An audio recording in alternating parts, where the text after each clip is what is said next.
Chapter 282. Ha ha ha ha. Interesting. Interesting. I didn't think the second lieutenant would force the captain to submit like this. Sitting in the Type 74 air cushion truck, the middle-aged man holding the steering wheel let out a loud laugh. There was no other reason. It was because Ray Minkai, who was supposed to part ways with the 6th Squad, suddenly returned and placed the order signed by the captain in front of the 6th Squad's captain. Therefore, Lei Minkai sat in the Type 74 hovertruck of the 6th Squad, and became the follower of the 6th Squad for this mission under the pretext of interviewing at the front line. At the same time, after Ray Minkai revealed the process of obtaining the order, it immediately attracted the laughter of the oldest member of the 6th Squad. That burst of laughter was transmitted to the ears of everyone in the 6th Squad through the team channel, causing varying degrees of surprise to appear on everyone's faces. Second Lieutenant, is it really okay for you to do this? The youngest member, Sam, stared at the screen while trying to find some time to talk to Ray Minkai. That look of not being able to take care of anything immediately attracted the displeasure of the oldest among them, Master. Pa! Morris's hand was raised high and landed on Sam's head. Kid, pay attention to the surrounding. This is not the place for you to speak. Yes. Under the pain, Sam quickly retracted his attention and focused on monitoring the sound on the sonar. Speaking of which, Second Lieutenant, why did you follow us out? Even if you stayed in the base, the captain would still report some of the frontline battles to you. As expected of an old man, he immediately noticed the illogic of Ray Minkai's actions. No. It's just that other people's battle reports aren't suitable for me to report on. After all, the accuracy of first-hand information can only be determined by my own hand. A mysterious smile appeared on Lei Minkai's face as he adjusted the photo in his hand. And this mysterious smile was also noticed by Morris.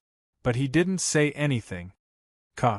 Ray Minkai raised his hand and opened the top of the Type 74 air cushion truck. I'm going to get some fresh air and take some photos. When the moist wind blew in from the top, Ray Minkai's voice also entered Morris's ears. What a mysterious guy. Morris tilted his head and looked at Ray Minkai's body that was outside. He narrowed his eyes. Facing the cold wind, Ray Minkai, who was outside the machine gun hatch, raised the camera in his hand and slowly zoomed in as he scanned the surrounding rainforest. Based on the few memories he had of the 6th Squad, Lei Minkai guessed that the 6th Squad he was following would most likely encounter an ambush. The camera gradually moved up from the dense rainforest and finally landed on the 3 land-based Gundams that were slowly moving forward. Lei Minkai looked at the clear 06 on the screen and shook his head. Perhaps he had the chance to witness the destruction of the 6th Squad's death. Thinking of this, Ray Minkai put down the camera in his hand. Unexpectedly, just as he was about to call the captain of the 6th Squad, a sharp whistling sound broke through the air. Boom! In the blink of an eye, the second air cushion Gauda driven by the blonde handsome Carlo was hit. The backpack he was carrying was detonated. There was no scream, no sound. In the billowing smoke and soaring flames, the air cushion Gauda driven by the blonde handsome Carlo crashed to the ground. Enemy attack. Hovercar, immediately retreat. After retreating to a safe place, immediately start searching for the enemy's track. The moment the air cushion Gauda driven by the blonde handsome Carlo fell, the captain of the squad issued an order on the spot. Sit tight. At the same time the order sounded, Master quickly finished reversing the Type 74 hovercar and rushed into the dense forest, while the remaining 2 air cushion Gaudas opened fire. A few minutes later, when the gunfire became faint, Master stopped the Type 74 air cushion truck. He turned on the air cushion truck's sonar equipment and operated it. Sam, you brat, listen to me clearly. Just as Master scolded Sam a few times to make this immature rookie work harder, he suddenly discovered that the Type 74 hovercar seemed to be missing a person. Hey, Sam, where's the second lieutenant reporter? Master was stunned, Then he grabbed Sam's collar and asked loudly, I seem to have seen the second lieutenant jump out from the machine gun hatch just now." Sam blinked his eyes and said somewhat uncertainly, "What? Jumped out?" Master was stunned again, but he couldn't care less about the second lieutenant reporter who ran away without saying a word. Because, compared to his own existence, this veteran cared more about the safety of his teammate. One must know, other than Meanies and Leona who were fighting with the enemies who ambushed them, Carlo who was knocked down at the beginning was still unknown whether he was alive or not. Thinking until here, Master slapped Sam on the chair and shouted loudly for Sam to pay attention to the sonar. At the same time, he picked up the headset and shouted into the microphone, "Captain!" The second lieutenant reporter ran away. "What's the situation with Carlo?"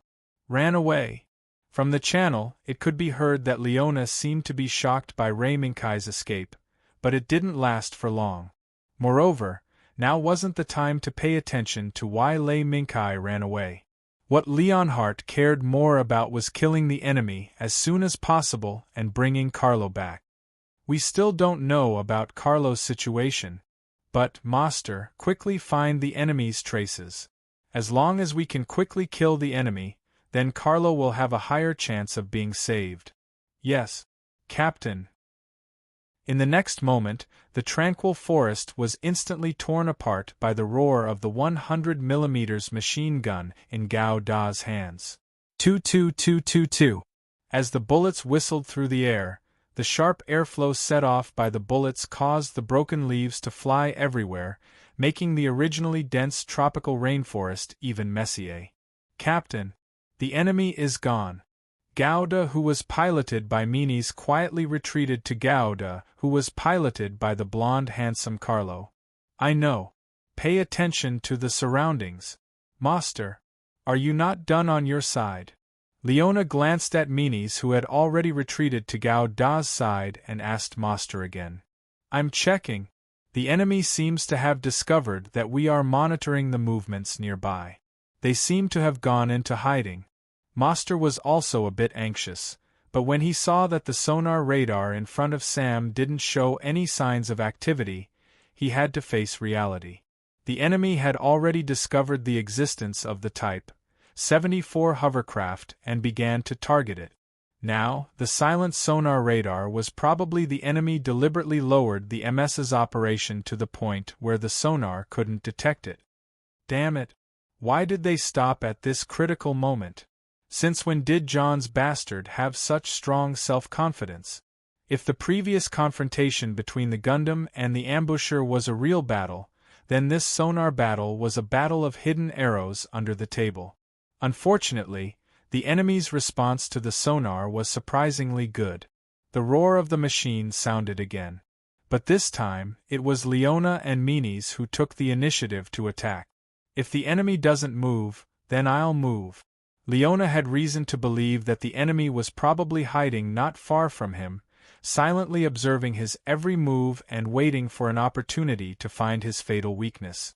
The two Gundams, one at the front and one at the back, cautiously stepped forward, as if they had abandoned the number 3 Gundam, which had fallen into a dead silence and whose life or death was unknown. All of a sudden, a cold light flashed from the side of the two Gaudas, who were cautiously advancing forward. At the next moment, a blazing flash of light broke through the dense forest and slashed toward number 1, which was the land fighter Gundam piloted by Leoroot. "Captain!" Meanies, who was already on guard, let out a soft cry. Her hands moved quickly, and the Gundam she was piloting immediately stepped forward. She raised the shield in her left hand and firmly blocked the sudden attack of the blazing flash. In that instant, both Meanies and Leoroot saw the true face of their assailant. "Zagu I. It's John." Without a doubt. This was an expected and reasonable answer. "Go to hell, John's bastard." Meanies pushed with her hand, and the left hand of Gundam number 2 instantly exerted more force, forcefully blocking the thermal battle axe that had slammed into the shield. Boom! Kacha! Boom! Boom! Kacha! Kacha! Unexpectedly, the power of the Gundam No. 2 not only blocked the thermal battle axe in Zagu-2's hand, but also forced Zagu-2 to continuously retreat. In the end, he only managed to stop after crashing into many large trees. This is our chance. Standing behind Gao Da's back, Gao Da saw the opportunity.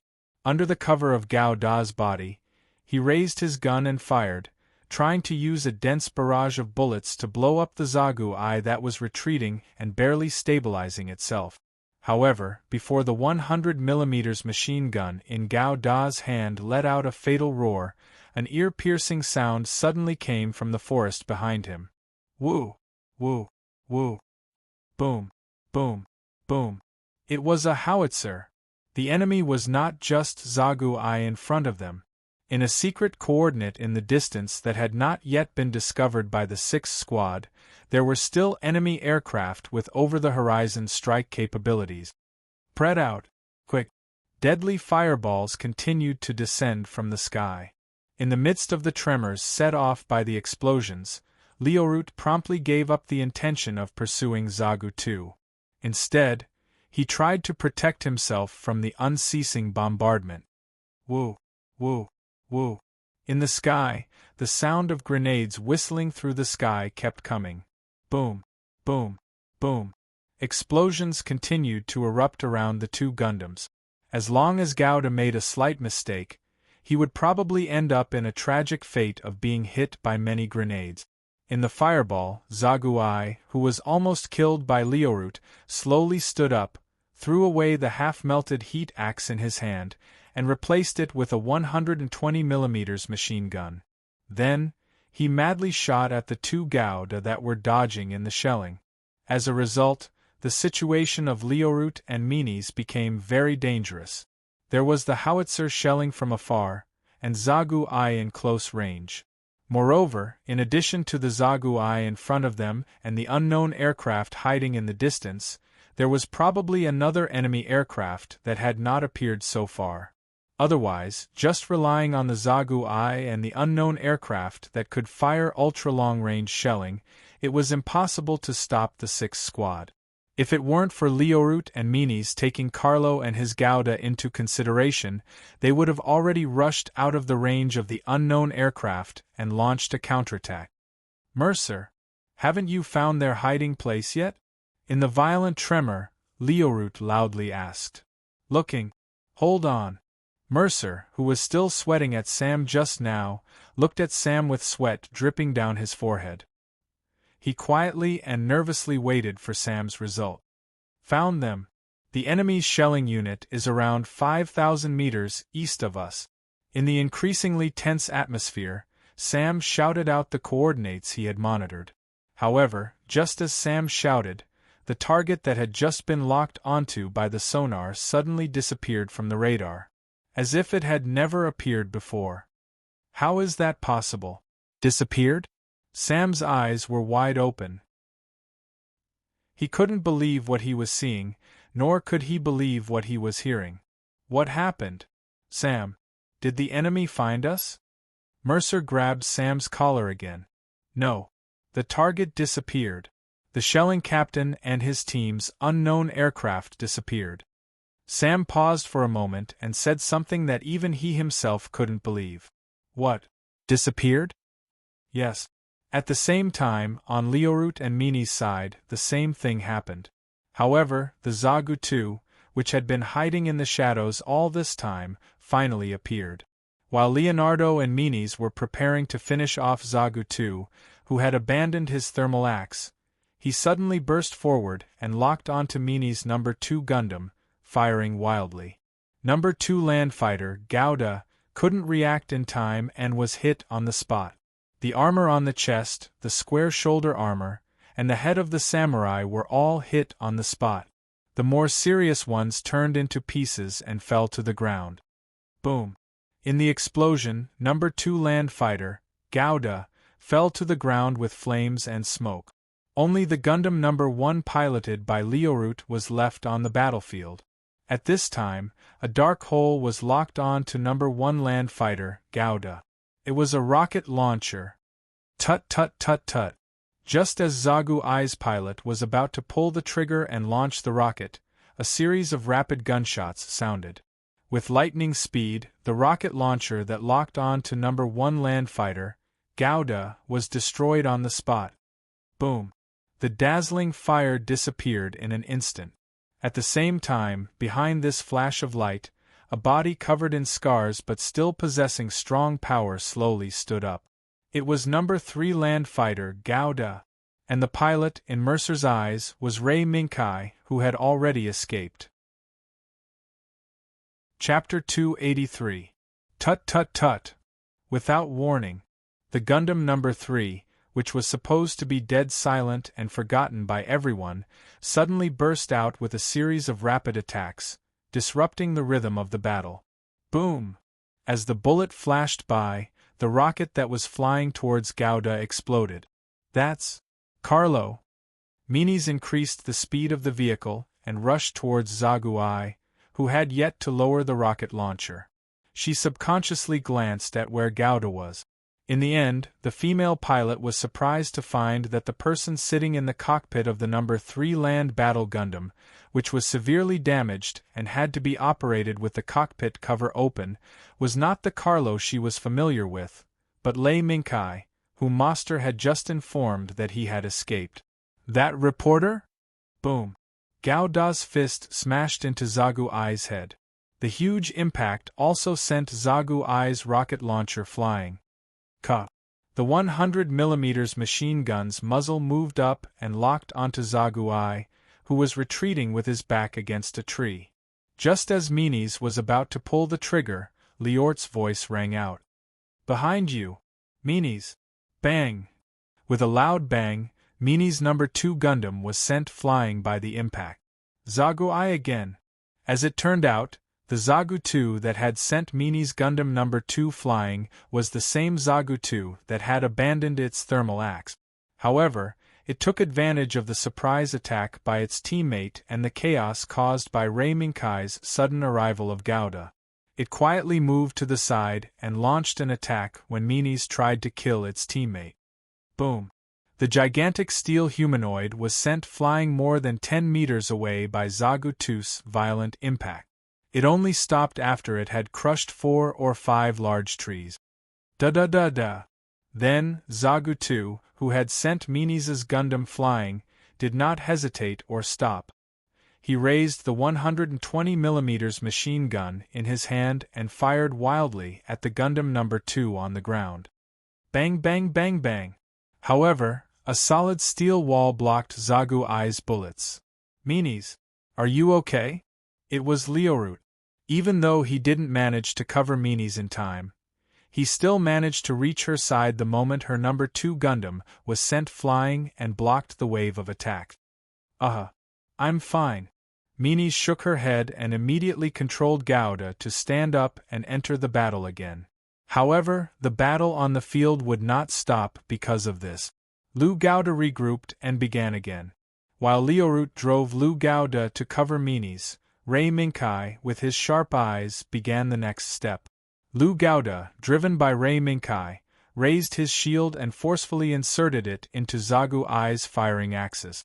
The moment Zagu Ai's bullets hit the shield, he raised the 100mm machine gun in his hand and fired a barrage that was not inferior to Zagu Ai's. 222. As the bullets from both sides whizzed past each other in midair, Zagu 2, who had raised both of his hands to shoot, suddenly exploded with several sparks. Right shoulder, left chest, waist, even the main camera on his head was destroyed by the bullets fired by Gouda. Bang! Boom! Several explosions of varying sizes rang out, and as thick smoke rose into the air, the Zagu 2 powerlessly fell backwards. One down. Ray Minkai smelled the unique smell of gunpowder coming toward him. Without hesitation, he threw away the broken shield in the hands of Lu Gouda. He raised his left arm and slightly blocked the front of the cockpit. A shield in exchange for a Zagu Ai. This was a good deal no matter how one looked at it. However, Lu Gouda, which Ray Minkai was piloting, no longer had a cockpit cover that could provide protection for the pilot. A low mechanical roar came from not far away. His gaze moved. The direction of the sound was the last enemy, the last Zagu-I of the Zagu-I team that appeared here. It retreated. The 120mm machine gun in its hand was still firmly locked onto Lu Gauda, but its owner, its pilot, felt a trace of fear. Yes, it was the fear of death. Originally, their ambush operation was based on the powerful firepower support provided by the hidden Zagugainen in the distance. In retrospect, when the ambush seemed to be going smoothly and they knocked out Lu Gauda, the situation seemed to have changed beyond their expectations. First, the artillery support in the distance stopped. Then, Lu Gauda, who should have lost the ability to fight, suddenly recovered and caught them off guard, causing the entire situation to reverse. At this time, except for the burning wreckage scattered on the ground, there were only 3 Lu Gauda and the Zagu-I with varying degrees of injuries left on the field. 3 against 1. No matter which battlefield it was in, it was an extremely unfavorable situation. What should we do? Cold sweat silently slid down from his forehead and went straight down his face. Escape? This thought uncontrollably emerged in the mind of the Zagu-I's pilot. However, Ray Minkai, and even Leo and Menes, who were surrounding from the side, would not just watch this Zagu-I escape. The encirclement gradually shrank. Zagu-I's space of movement was constantly shrinking. The 120mm machine gun in its hand was pointed at Ray Minkai's Lu Gauda, then at Leo's Lu Gauda, and at the next moment at Menes' Lu Gauda, who was even closer to the front. The closer the 3 Lu Gauda got, the more pressure the Zagu-I's pilot felt. Turning around and leaving was already something that could not be done. As long as Zagu-I turned around, it would inevitably end up being shot to death. Damn it. Damn the Federation Army. In extreme panic, the Zagu-I's pilot let out a heart-wrenching roar. Go to hell! Zixian! In the midst of the roar, the 120mm machine gun in Zagu-I's hand also let out a roar of unwillingness. Its target was the No. 3 Land Fighter Gundam, which had lost its cockpit cover. Among the 3 Lu Gauda, only Ray Minkai's Lu Gauda had the possibility of being defeated in an instant. After all, without the protection of a hard cabin cover, a body of flesh and blood was just a matter of a 120mm machine gun bullet. Moreover, although Zagu-I's pilot was wrapped in panic, his hand movements were still precise. Dong, dong, dong. Several pillars of smoke suddenly erupted from the waist of the Zagu-2. Between the barrage of bullets fired by the 120mm machine gun, the smoke drew a slightly curved trajectory and headed straight for the head of the Gundam No. 3. This was a human weapon. Logically speaking, this human weapon couldn't threaten Lu Gauda at all. But in front of him, Lu Gauda didn't have a cabin cover. Ray Minkai could only sit in this exposed cockpit and fight with Zagu-I while risking the possibility of being hit by stray bullet. The human weapon coming from the air made Ray Minkai's heart skip a beat. His feet stepped alternately, and Lu Gauda immediately accelerated to retreat. At the same time, he raised his left hand and covered the cockpit. However, in this way, Ray Minkai couldn't see the situation outside. He could only control Lu Gauda according to his previous impression. He raised the 100mm machine gun in his hand and shot wildly. Fortunately, Ray Minkai wasn't fighting alone. When Leonardo and Menes, who came from both sides, saw that Zagu-I was targeting Lu Gauda, they immediately controlled the landline to raise the 100mm machine gun in their hands and fired. 2 bullet screens that were deliberately controlled within a certain range erupted from both sides, and they neatly enveloped Zagu-I. Tut tut tut tut tut. When Zagu-I tried to take advantage of the fact that Lu Gauda had no choice but to give up his vision and use his left hand to protect Ray Minkai, Leonardo and Menes shot from both sides behind Zagu-I in an instant, and dazzling lights exploded behind Zagu-I. Bang! Bang! Bang! After the barrage of bullets ended, The back of the Zagu too was filled with holes.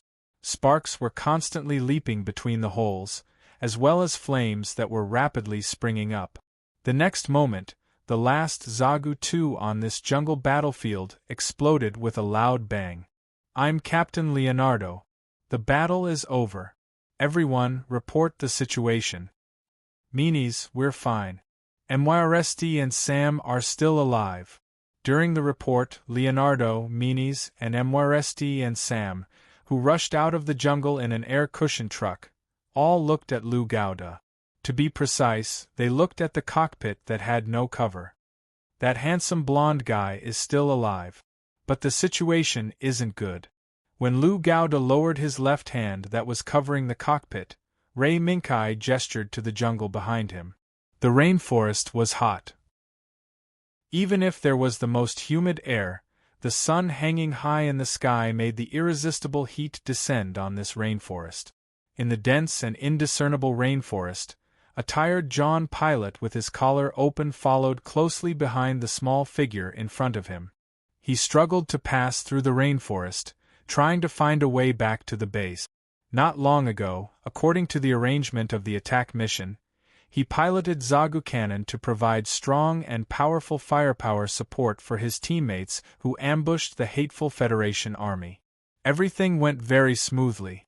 But at the critical moment of the battle, the Zagu Cannon he piloted, his reliable companion that descended on the battlefield on Earth, suddenly broke down.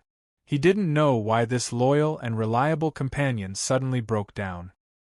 He only knew that when he jumped out of the cockpit of Zagu Cannon amidst the ear-piercing alarm, his companion, Zagu Cannon, exploded and turned into a pile of scrap metal.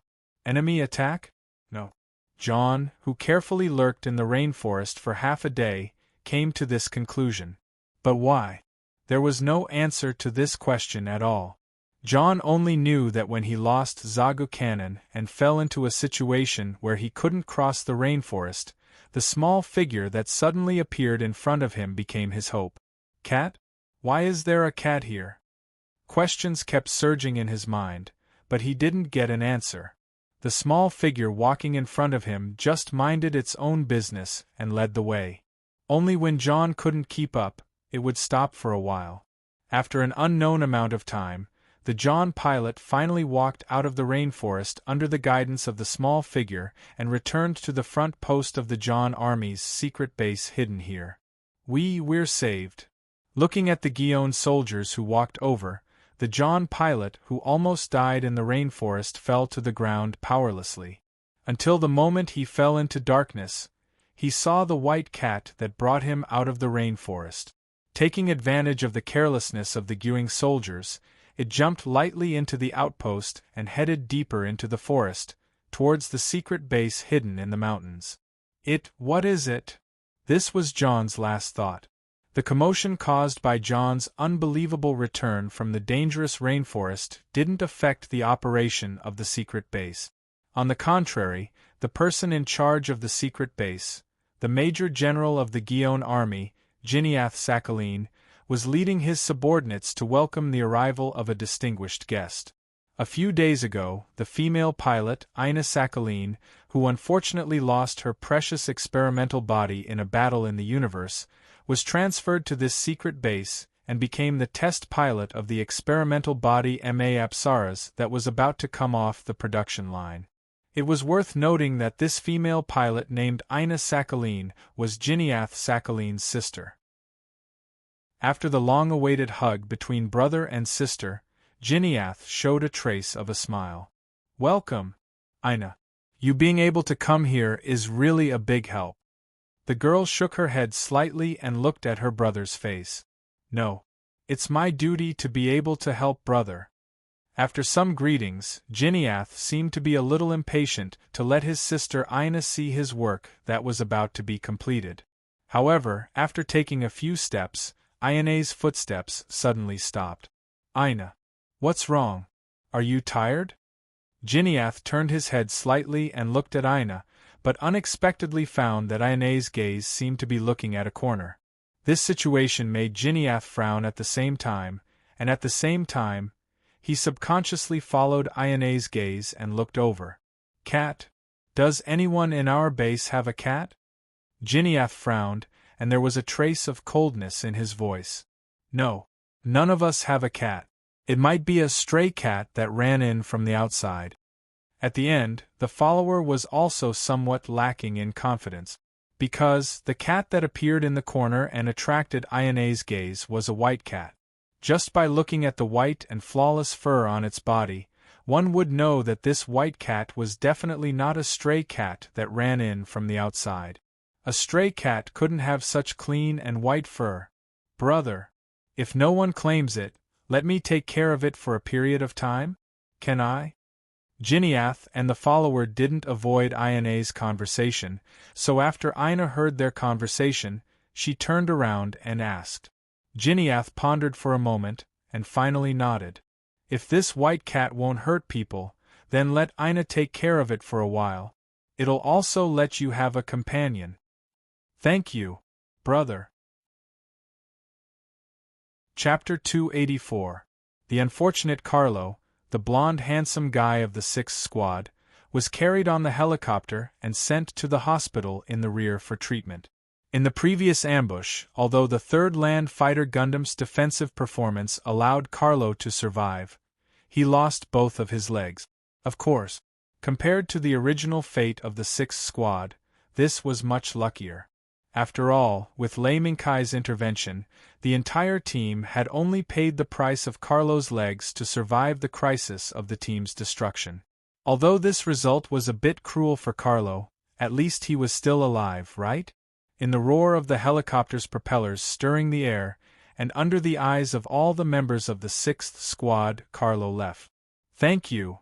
Lionheart, who withdrew his gaze from the helicopter in the distance, looked at the young man who was fiddling with the camera not far away and thanked him from the bottom of his heart. If it weren't for Lei Minkai's timely intervention in the battlefield with Marine No. 3 Gouda, the 6th Squad wouldn't be the only one who was sent to the hospital in the rear. No, Lionheart. You don't have to be so polite.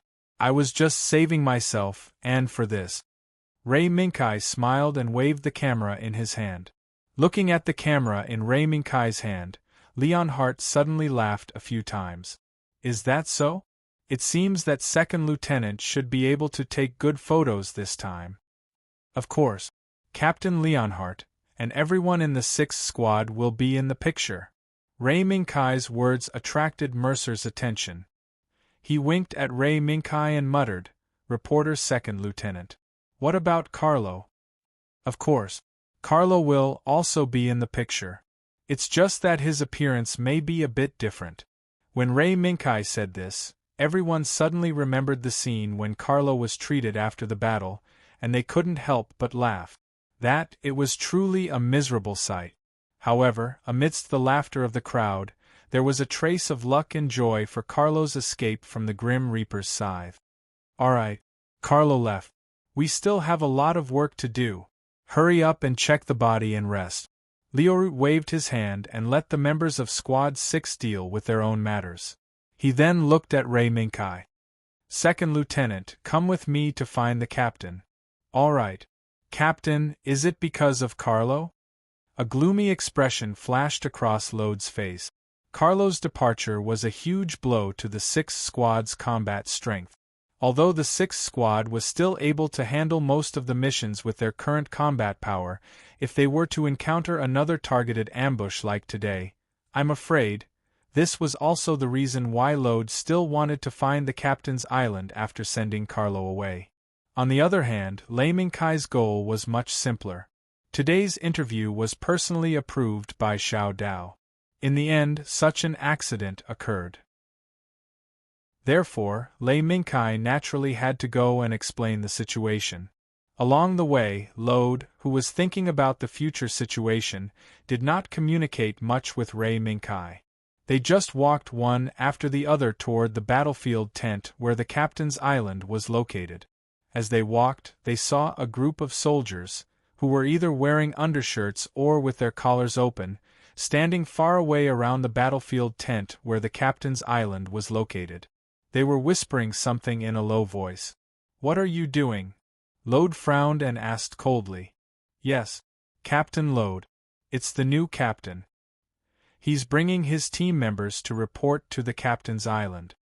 Under Lode's gaze, these soldiers who were watching from afar quickly stood at attention and reported what they knew to Lode. The new captain? Ray Minkai subconsciously looked up at the sky and couldn't help but whisper to himself. Something's wrong? This time is a bit wrong. The next moment Ray Minkai asked, Is it the new captain of the 8th Squad? In the entire station, except for the 8th Squad that lost its captain, there would probably be no other squad that would have a new captain. Yes, the second lieutenant is right. It's the new captain of the 8th Squad. Answering Ray Minkai's question loudly, the soldier's face showed a hint of strangeness. Do you have any other questions? Lode, with his sharp eyes, immediately asked. Yes, Captain Lode. In addition to the new captain, the 8th Squad also added 2 new members. One of them is Death God Sandus. The voice was still loud, but there was a hint of fear in the depths of the soldier's voice. Death God Sandus? Ray Minkai's eyes flashed, and he subconsciously looked at the battlefield tent not far away. There, Ray Minkai saw a tall and burly figure. That was probably Death God Sandus, the one who repeatedly lost his team members on the battlefield and was the only one left alive. Death God Sandus? What are you talking about? Get the hell back to work. Perhaps he was dissatisfied with the attitude shown by the soldiers. Leoroot roared and directly dispersed the surrounding soldiers. Sorry for making a fool of myself. Lode helplessly looked at the soldiers who dispersed, then subconsciously looked at the camera in Ray Minkai's hand. Perhaps because Lode was afraid that Ray Minkai would record the scene just now, he roared and drove all the soldiers away. Ray Minkai shook his head and did not speak. He just waved the camera in his hand and motioned to continue to the location of the captain's island. After seeing Ray Minkai let go of the scene just now, Lode secretly breathed a sigh of relief. If Ray Minkai, a war reporter sent by the headquarters, took the scene seriously and recorded it just now, not many soldiers in this station would be able to escape censure.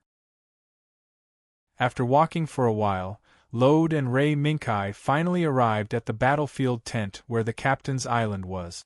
Moreover, as soon as the 2 figures appeared, they were immediately discovered by Xiao Dao, who got up to drink water. You came at the right time. Captain Lode, Second Lieutenant Ray Minkai, come and meet your new colleagues. Xiao Dao, who happily drank a glass of water, waved at Ray Minkai and Lode. This is the new captain of the 8th Squad, Shiro Amada. From today onwards, he is your colleague. Then, the captain turned around and introduced Lode and Ray Minkai to Shiro Amada. Captain Amada, this is Captain Lode Svit of the 6th Squad of our mechanized mixed brigade.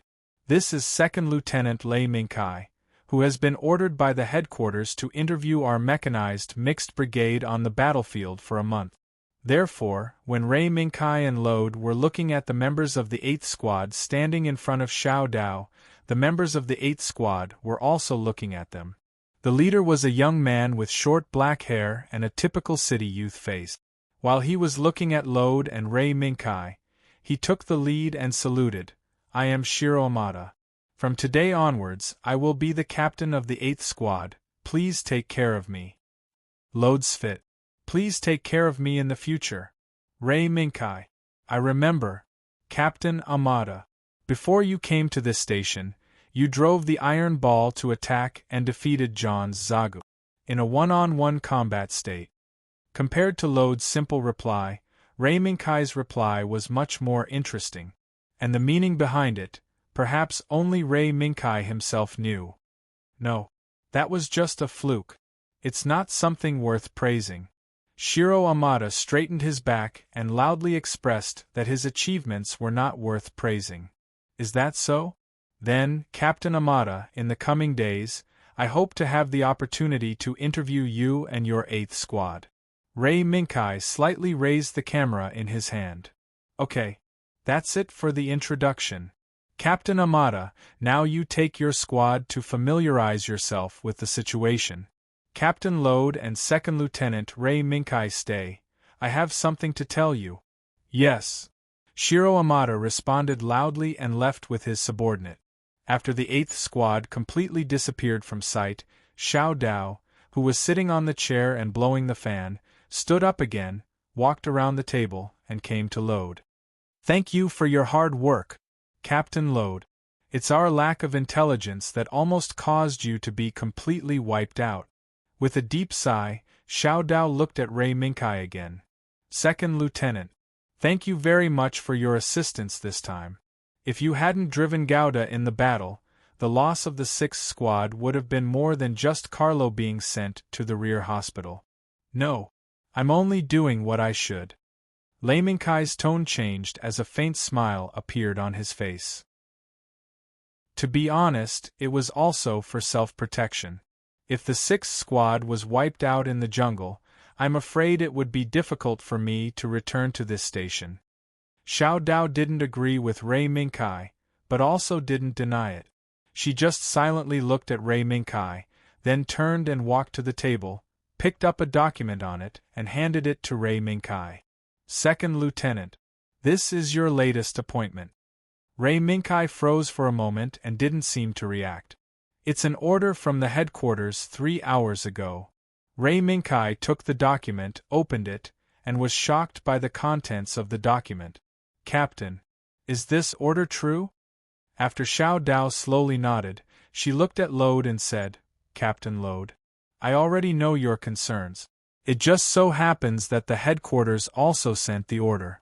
From now on, Second Lieutenant Ray Minkai will temporarily replace Carlo West's position and temporarily join the 6th Squad as the pilot of Marine No. 3 Gouda. Captain Lode. The problem of declining combat power that you were worried about should be solved, right? Although Lode was puzzled about why Ray Minkai suddenly became his teammate, Lode immediately stood at attention and said, Yes, I don't have any doubts, Captain. Well, the combat power has been replenished.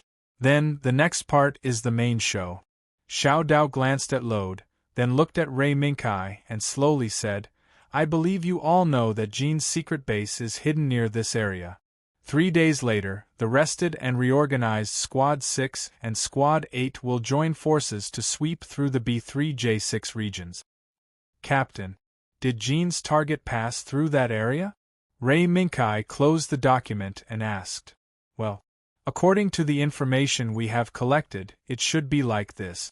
But whether it is true or not, only you can confirm it yourself. After all, in that area, not only is Jean's MS active, but there are also local militants wandering around. Our intelligence personnel have already done their best to collect information. Xiao Dao, who sat back in the chair again, raised his head slightly and looked at Ray Minkai and Lode. Captain Lode and Second Lieutenant Ray Minkai, do you have any questions? No, no questions. I will go and arrange it now. Lode said loudly. Well, Captain Lode, go back first. Second Lieutenant Ray Minkai, stay. Once again, Ray Minkai was left behind again. Second Lieutenant, you've already understood the order. I hope that during the temporary replacement of Carlo West, you will not be distracted too much to pay attention to the interview. Otherwise, the battlefield is not a game for players. This was probably the reason why Xiao Dao deliberately left Ray Minkai for the last. Xiao Dao's exhortation did not arouse Ray Minkai's disgust. On the contrary, Ray Minkai was more than happy. Because, for a glutton, there was probably nothing more exciting than personally driving Gouda to attack. Second Lieutenant, go and prepare. With Xiao Dao's repeated exhortations, Ray Minkai left the battlefield tent and walked toward the Neku used by the 6th Squad. Now, this sudden order undoubtedly disrupted some of Ray Minkai's plans, but overall, it was already moving toward the situation that Ray Minkai had designed in advance. I didn't expect that in the end, I would become a temporary member of the 6th Squad. But it's not bad. Looking at the Neku used by the 8th Squad from afar, Ray Minkai's mouth curled up slightly. As long as he could get permission to go out, Whether it was to become a temporary member of the 6th Squad or the 8th Squad, there would not be much difference. What's more, according to Xiao Dao, the 6th Squad and the 8th Squad would probably have to work together to carry out a mission. Has the divergence point already appeared? This joint attack mission did not appear in Rei Minkai's memory. The only explanation was that under the influence of certain factors, this divergence point that should not have appeared finally appeared. But then again, Rei Minkai, who once again came to the Neku used by the 6th Squad, suddenly remembered something. I remember that among the equipment used by the 6th Squad's Marine Gauda, there seems to be a meteor hammer. Chapter 285. Meteor Hammer? Why would our MS have such a strange weapon? This isn't the white wooden horse where the legendary Homo evolutus, Amulo Rei, resides. Myrst laughed when he heard Lei Minkai's question. Right now, it was time for the Federal Army to launch a great counterattack. Before this opportunity arrived, a certain member of the White Wooden Horse, who had made a name for himself in the past year of war, Amro Lei, had already spread his name throughout both John and the Confederation armies. Amro Lei was known as the White Devil by the John pilots. Moreover, at the same time as the Battle of Odessa, Amro Rei, who was on the other side of the earth, piloted Gauda, who wielded a meteor hammer and made great contributions. Therefore, when Myrst heard Rei Minkai's question, he subconsciously wondered if the young man who had just turned from a war reporter to a MS pilot was crazy. How would the 6th Squad have something like a meteor hammer? However, reality slapped the veteran in the face. Moreover, this slap was from Sam, the rookie recruit that he had bullied before. When Sam heard the discussion between Lei Minkai and Murray, he seemed to have thought of something. He rummaged through the table beside him and found a list of spare parts that were currently in the possession of Squad 6.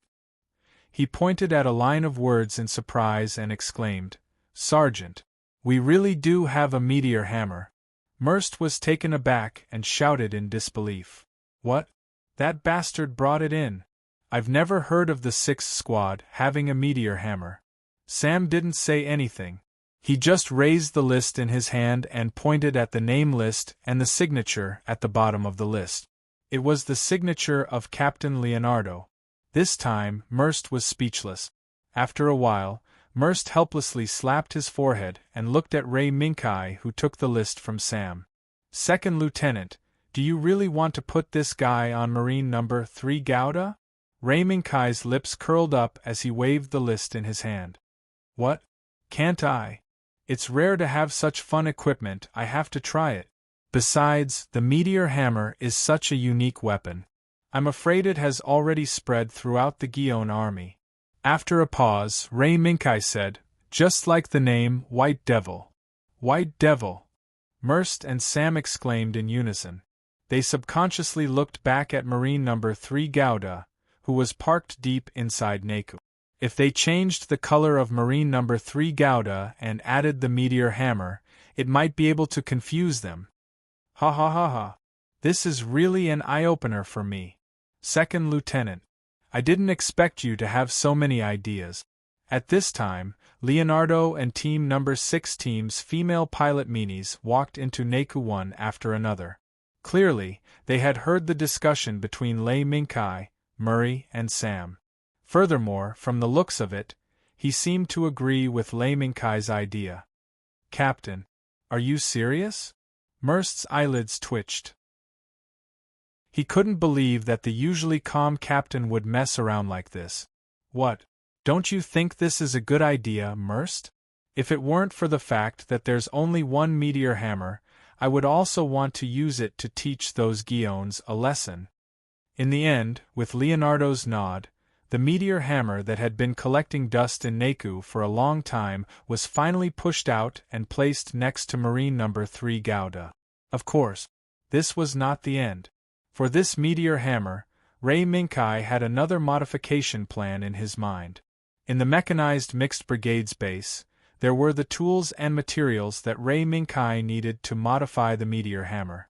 Therefore, before making adjustments to Marine Number 3 Gouda, Ray Minkai, after getting Leonardo's permission, pulled Sam and Merce to the side and whispered softly. Of course, Meanies saw their reaction. Captain, is it really okay to hand over Marine Number 3 Gouda to this reporter?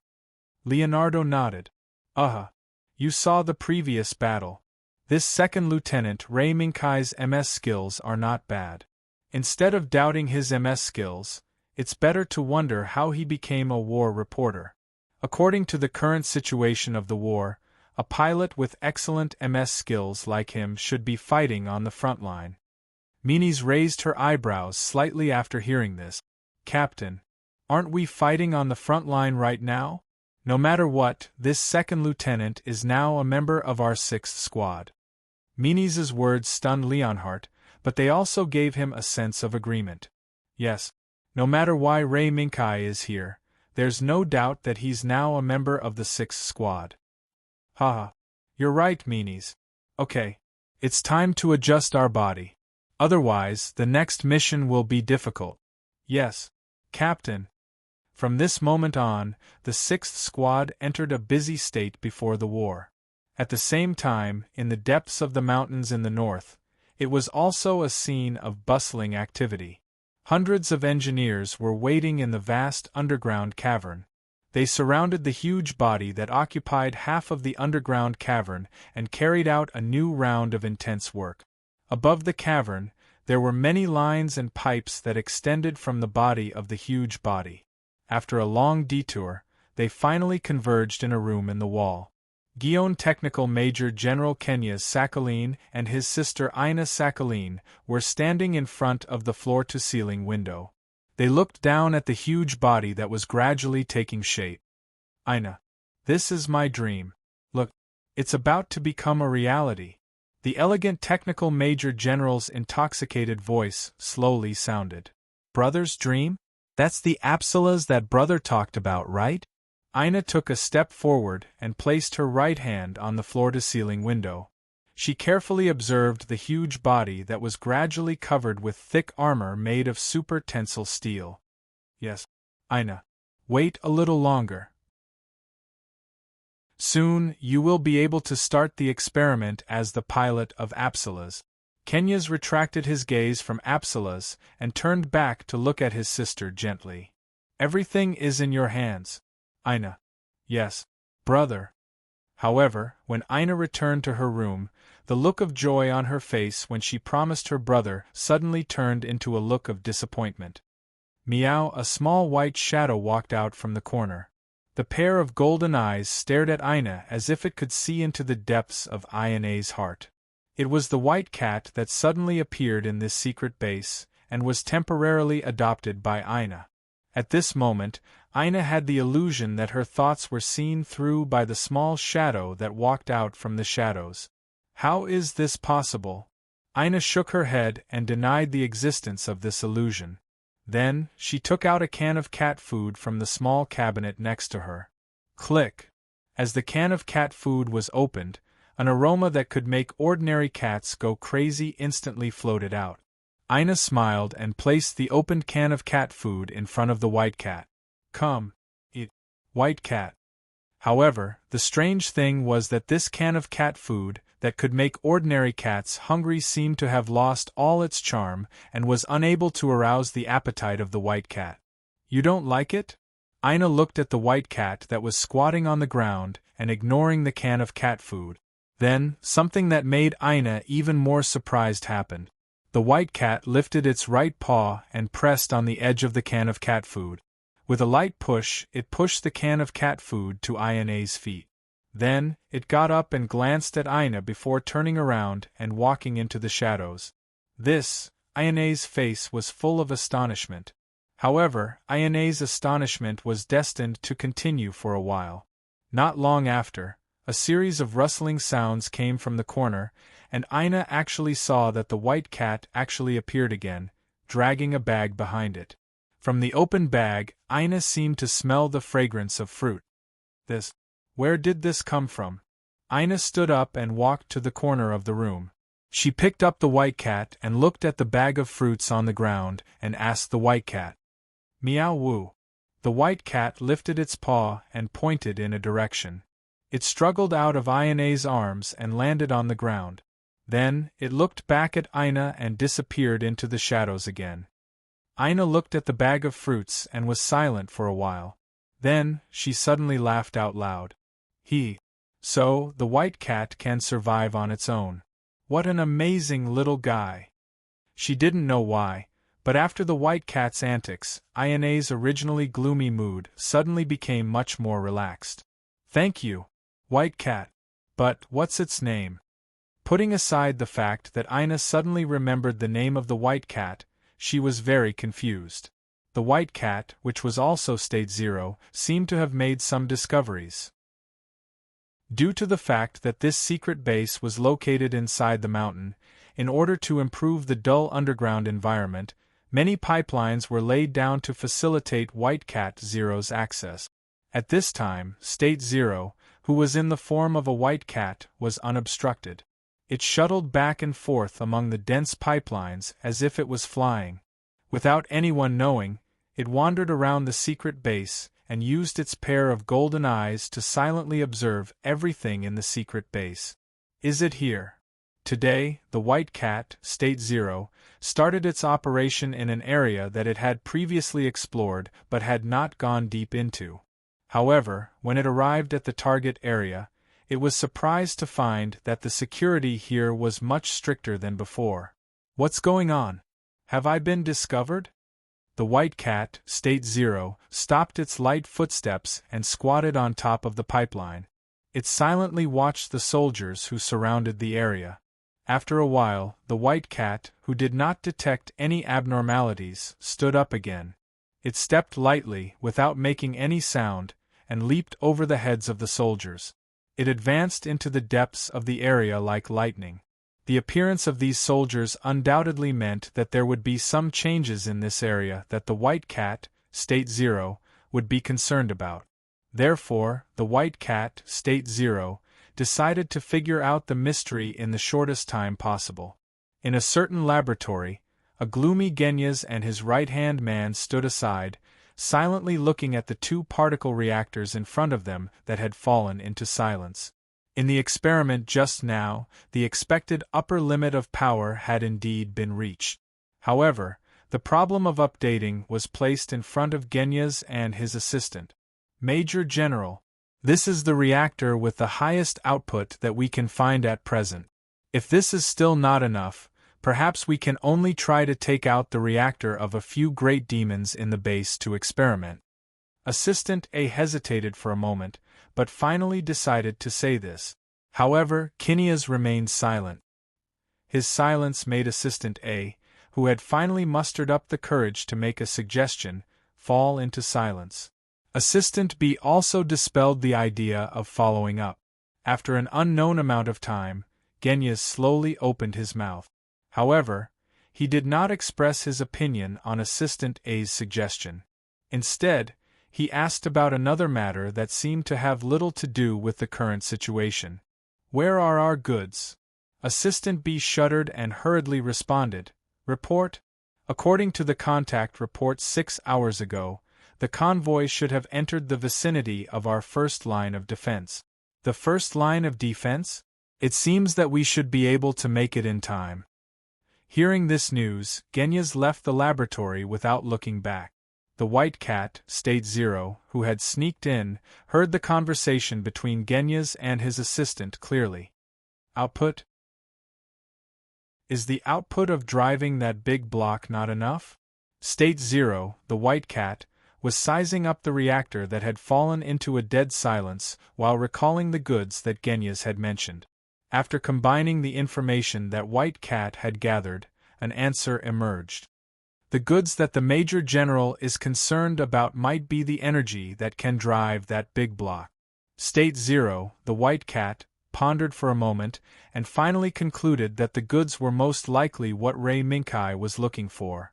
Otherwise, it was impossible to analyze why Genyas would still decide to wait for the goods to arrive when he clearly had a feasible suggestion. I'm afraid that all the reactors in this base can't be compared to that product, can they? Then, there was only one answer. Fragments. The goods that Genyas was concerned about were most likely the fragments that Ray Minkai and State Zero, the White Cat, were looking for. Chapter 286. The muddy road that was opened up in the rainforest seemed to have no possibility of drying out. Under the blessing of the heavy rain half an hour ago, this muddy road that had just been trampled hard by MS had once again returned to its previous muddy appearance. It was really a headache.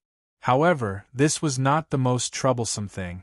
Amada Shiro, the young man who had just returned to Earth from the universe, did not seem to have made sufficient estimates of the rainforest's climate. Now, this newly appointed team leader was still methodically carrying out missions according to the Army's combat manual. This was not. The pilot's uniform that was different from other pilots did indeed attract a lot of attention. As for Karen Joshua and Eladoya, who had been rolling around on this hot battlefield for a while, they did not remind Amada Shiro and Sandus, who had also returned from the universe, to change the hot pilot's uniform. Kacha! A shutter took a picture of Amada Shiro, who was facing his team members and starting his first battle lecture. At the same time, Amada Shiro, who was holding his helmet, noticed someone who pressed the shutter. The one over there, Amada Shiro was just about to scold, but he was surprised to find that the culprit who pressed the shutter was Ray Minkai, whom he had met once not long ago. I remember that you're Second Lieutenant Ray Minkai, a war reporter? Hearing this, Ray Minkai put down the camera in his hand and took the initiative to step forward and salute Amada Shiro, Karen, and the others. I'm Ray Minkai, Second Lieutenant. I'm now a temporary member of the 6th Team and also a war reporter who was ordered by the headquarters to be stationed in this station. Ray Minkai smiled and added half-jokingly, "Oh right. You don't have to care about me. Let's continue with the meeting. My interview has been approved by the captain and the captain of the 6th Team." Amada Shiro glanced at the camera in Ray Minkai's hand, shook his head helplessly, and raised his hand to return the salute. "I'm Amada Shiro, the captain of the 8th Team. Nice to meet you. Now our meeting is over. If there's anything, you can tell me directly. My team members still need to prepare before the battle." Ray Minkai looked around, nodded, and waved the camera in his hand. "That works too. If Captain Amada doesn't mind me disturbing you, then let's talk alone. Don't worry. I won't take up much of your time." So, after Shiro Amada dismissed Karen, Sandus, Eladoya, and the others, Ray Minkai and Shiro Amada went to Gouda, who was assigned to Shiro Amada, and began the pre-battle interview. "Come. Look at the camera." Of course. Before the interview, Ray Minkai still had to take a few photos of Shiro Amada and Gao de Lujan. After some fiddling, the group photo problem was solved perfectly. "Then, let's begin. Captain Amada. I heard that on the eve of your landing on Earth, you once piloted the Iron Ball and fought against Ji-Wung's Zagu, and even shot him down." Ray Minkai skillfully took out a notebook from his pocket and began to record. "Yes, it's true. But the actual situation is that the Iron Ball I was piloting was shot down together with Zagu. So, this is not a commendable achievement." Shiro Amada shook his head, and there was no pride on his face. "Perish together? But, Captain Amada, according to the information I know, the exchange ratio between our Iron Ball and Ji-Wung's Zagu is at least 10:1. And the captain was able to kill Ji-Wung's Zagu with the Iron Ball, which is really amazing." When Ray Minkai wrote down the names of the Iron Ball and Zagu in the notebook, he slowly said the cruel exchange ratio data. "No. It's just that I was lucky. Second Lieutenant. This is not a commendable thing." Facing Ray Minkai's praise, Shiro Amada still maintained his original humility. "Captain Amada is really modest." Then, next question. "How do you feel on Earth?" After Ray Minkai praised again, he immediately led the topic to Shiro Amada's tight pilot suit. Although Ray Minkai didn't have much experience in space combat, he knew the difference between the space combat environment and Earth's combat environment. In the universe, wearing a tight pilot suit was a measure to protect oneself well. However, on Earth, where there was a clear difference in climate and a complex combat environment with many changes, the tight pilot suit had become a difficult choice. If the body of the pilot was equipped with an air conditioning system, it wouldn't be a problem. But Gouda, which Shiro Amada was piloting, didn't seem to have an air conditioning system. "It's okay. It's just a little hot." After Ray Minkai said that, Shiro Amada seemed to feel that the pilot suit he was wearing seemed to be getting hotter and hotter. Especially now that the scorching sun above his head gradually rose to the top, the body became particularly sensitive to temperature changes. The hotter he felt, the more fine the sweat on Shiro Amada's forehead became, and the speed at which the sweat condensed could almost be described as visible to the naked eye. "Captain Amada, you can change out of this pilot suit now.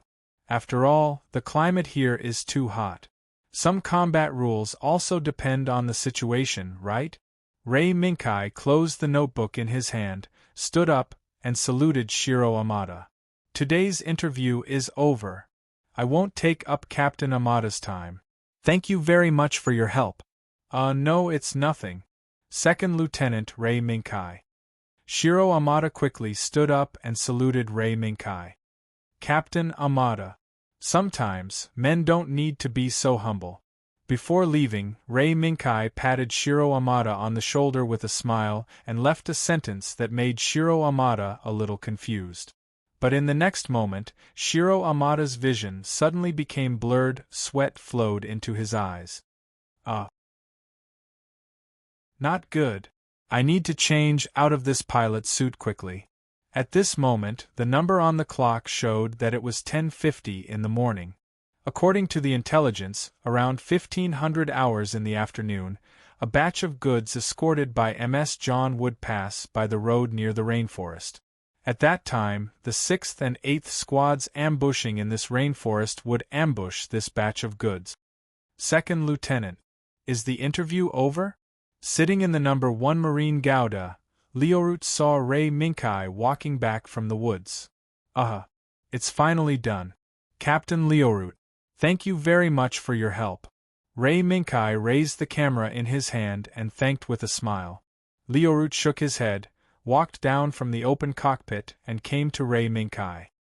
"Second Lieutenant, although in the previous battle we witnessed your MS skills, but the next battle may be a tough one. Take care." Lionheart's words surprised Ray Minkai, but he didn't say much. He only responded with a salute. "Yes, Captain Lionheart."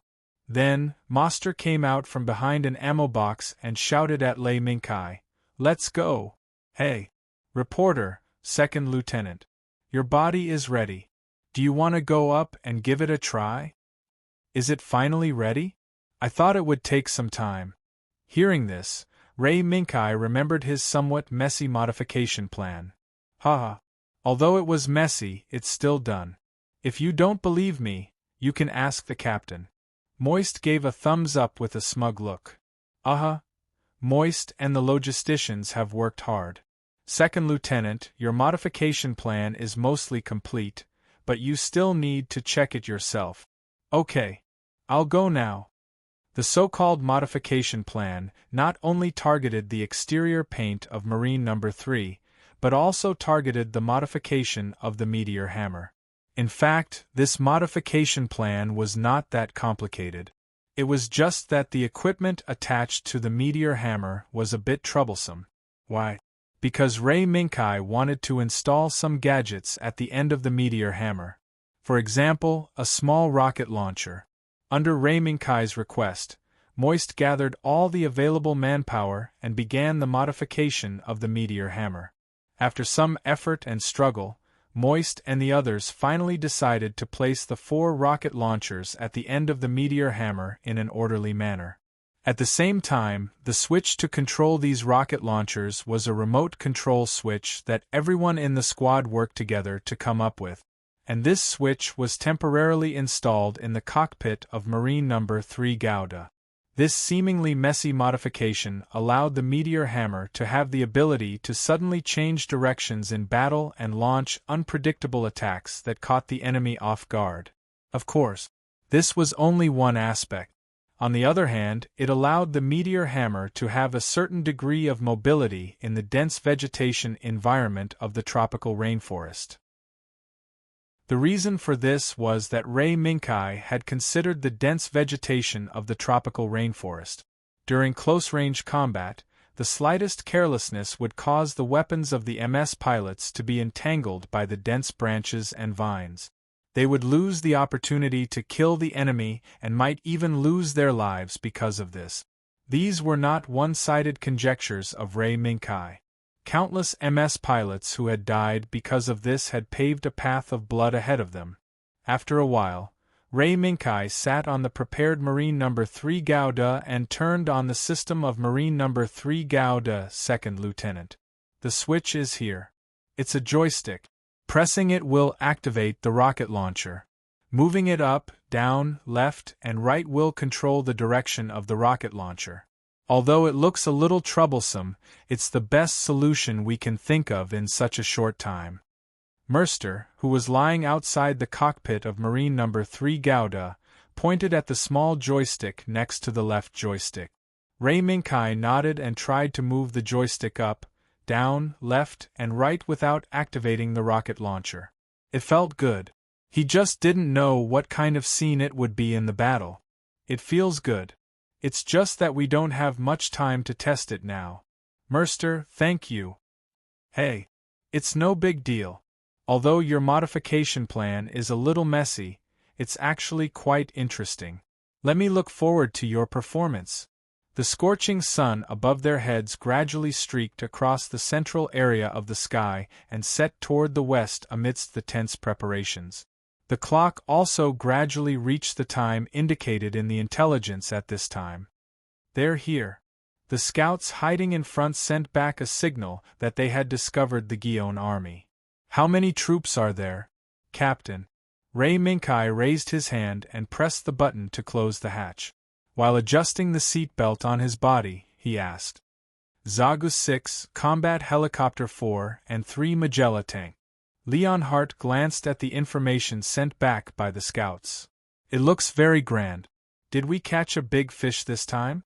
Ray Minkai's eyes flashed with a hint of surprise. This formation didn't seem to have appeared in the original work. This was a force that was enough to change the direction of the battlefield. Probably. However, our forces are not inferior to theirs. Lionheart raised his hand and pressed the communication button. A message was sent to the wired communication connected to Marine No. 1 Gouda and sent to the 8th team on the other side. This was also a means of communication to ensure that their own communication was not intercepted by the other side. This is the 8th team, I'm Shiro Amada. Captain Lionheart, I have received the information. The next second, Shiro Amada's head appeared in front of Lionheart. Captain Amada. We will launch the attack in 10 minutes. Can you take care of the helicopters and Magella tanks while we launch the attack?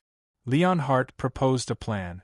But whether it was the 6 Zagus, the helicopters, or the Magella tanks, they were not easy to deal with. Captain, can I deal with the Magella tanks? Suddenly, Ray Minkai made a request. Second Lieutenant, can you take care of it?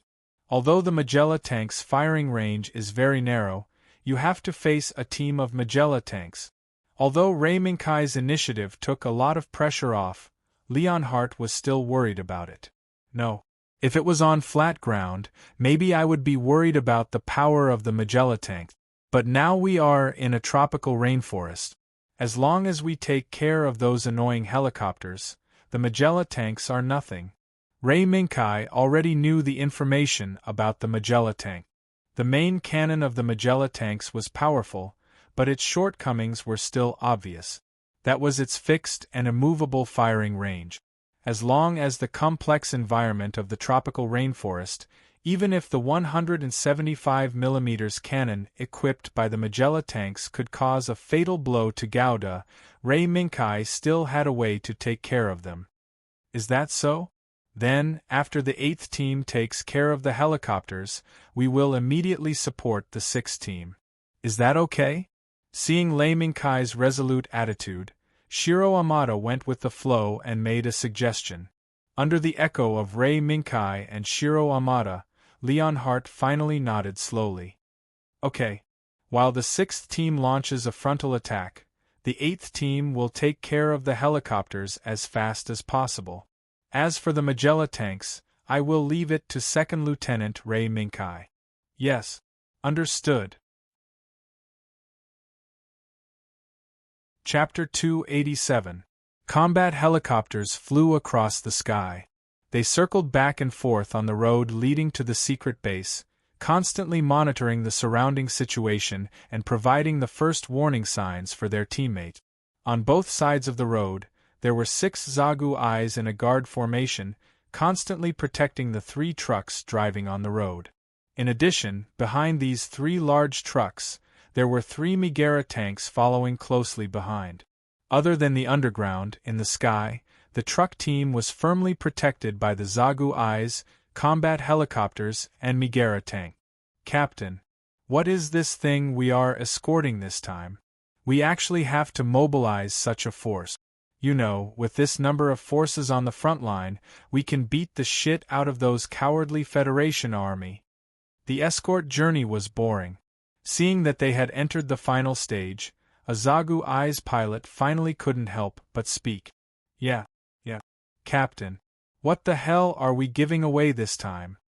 The monotonous escort mission had caused everyone's nerves to be stretched taut. When the inquiry sounded, everyone immediately responded, trying to use this as an excuse to relieve their tense nerve. A hoarse voice came from the Zagu Eye at the front, which was the captain's Zagu Eye. I'm not too sure either. When we accepted this mission, the higher-ups didn't tell us too much about the details of the goods.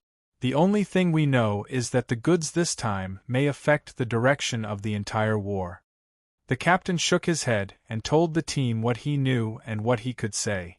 After all, before this team departed, even the captain didn't receive much information about the mission.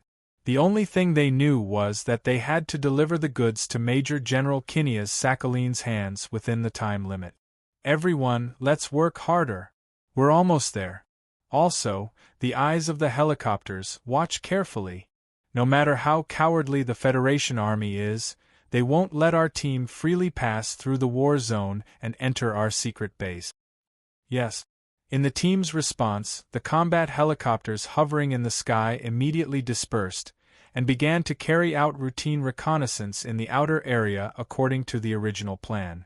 Just like what the captain of Zagu Eye said, this escort team consisting of 6 Zagu Eyes, a combat helicopter team, and a Megara tank team would definitely attract the attention of the enemy commander if they were placed on any battlefield on Earth. Therefore, boom! Before the thought finished in his mind, a combat helicopter following the southeast direction suddenly exploded in the air. Enemy attack! Everyone defend! The captain was stunned, and immediately roared with his eyes wide open. Under the captain's reminder, this escort team's reaction couldn't be slower. But when facing the joint attack of the 6th and 8th team, they were a beat slower. Da-da-da-da! Amidst the roar of the 100mm machine gun, the escort team that was providing air support were almost at the same time. Boom! Boom! At the same time, at the moment the combat helicopter exploded, the roar of 180mm cannons could be heard from the dense forest on both sides of the road. Boom! Boom! Amidst 2 dull explosions, the Zagu Eyes that were guarding the left and right sides of the truck fell down with billowing smoke. This was just what happened the moment the captain of the Zagu Eye issued the defense command. TSK. The Federation Army has indeed discovered our existence. Everyone, shrink the defense circle. The truck leaves the road, the Megara tanks protect the truck's retreat. Quick! Da-da-da-da! Just as the truck completed its turn, a barrage of bullets immediately lit up from the forest on the side, constantly creating sparks on the armor of the Zagu eyes. In the midst of the clanking sound of bullets, in order to avoid being hit in the vital parts and end up with the body exploding, except for the two Zagu eyes that were blown down by the 180mm cannons, the rest of the Zagu eyes lowered their bodies and tried their best to use the shoulder shield on their right shoulder to block the bullets from the depths of the dense forest. However, this was only a choice made in a moment of desperation. Whether it was the Zagu Eye or the Zagu Eye's Gouda, who was hiding in the dense forest to launch a surprise attack, they all knew that relying on the shoulder shield, which was much smaller compared to the size of the Zagu Eye's body, could not completely block the attacks. Therefore, the roar of the 180mm cannons once again sounded in the dense forest. Over there! The moment the dull roar sounded, the captain of the Zagu Eye's team immediately locked onto the flashing light from the depths of the dense forest. One person, come. Follow me. We must take out those two cannons as soon as possible. This was a helpless choice. From the beginning of the surprise attack until now, the captain of the Zagu Eye had no way of knowing the exact number of the 6th and 8th teams. The only way to know the size and location of the enemy, which was the combat helicopter, was also blown up in the air at the moment the battle began. Therefore, the captain of the Zagu Eye, who was undoubtedly a blind man, could only choose to take the risk to bring people into the dense forest and take out the two 180mm cannons that were constantly roaring. Otherwise, whether it was the Zagu Eye or the trucks that were preparing to withdraw from the road and retreat to the safe area, they would all be shot to death by the 180mm cannons hidden in the depths of the dense forest. As for what kind of attack would the Zagu Eye encounter after splitting up? The captain of the Zagu Eye had no other choice. Otherwise, he would be faced with a situation where he could neither advance nor retreat. 6th Team. This is the 8th Team, Shiro Amada. Zagu Eye is splitting up. Move out immediately. Opening the scope in front of him, Shiro Amada's mouth evoked a smug smile.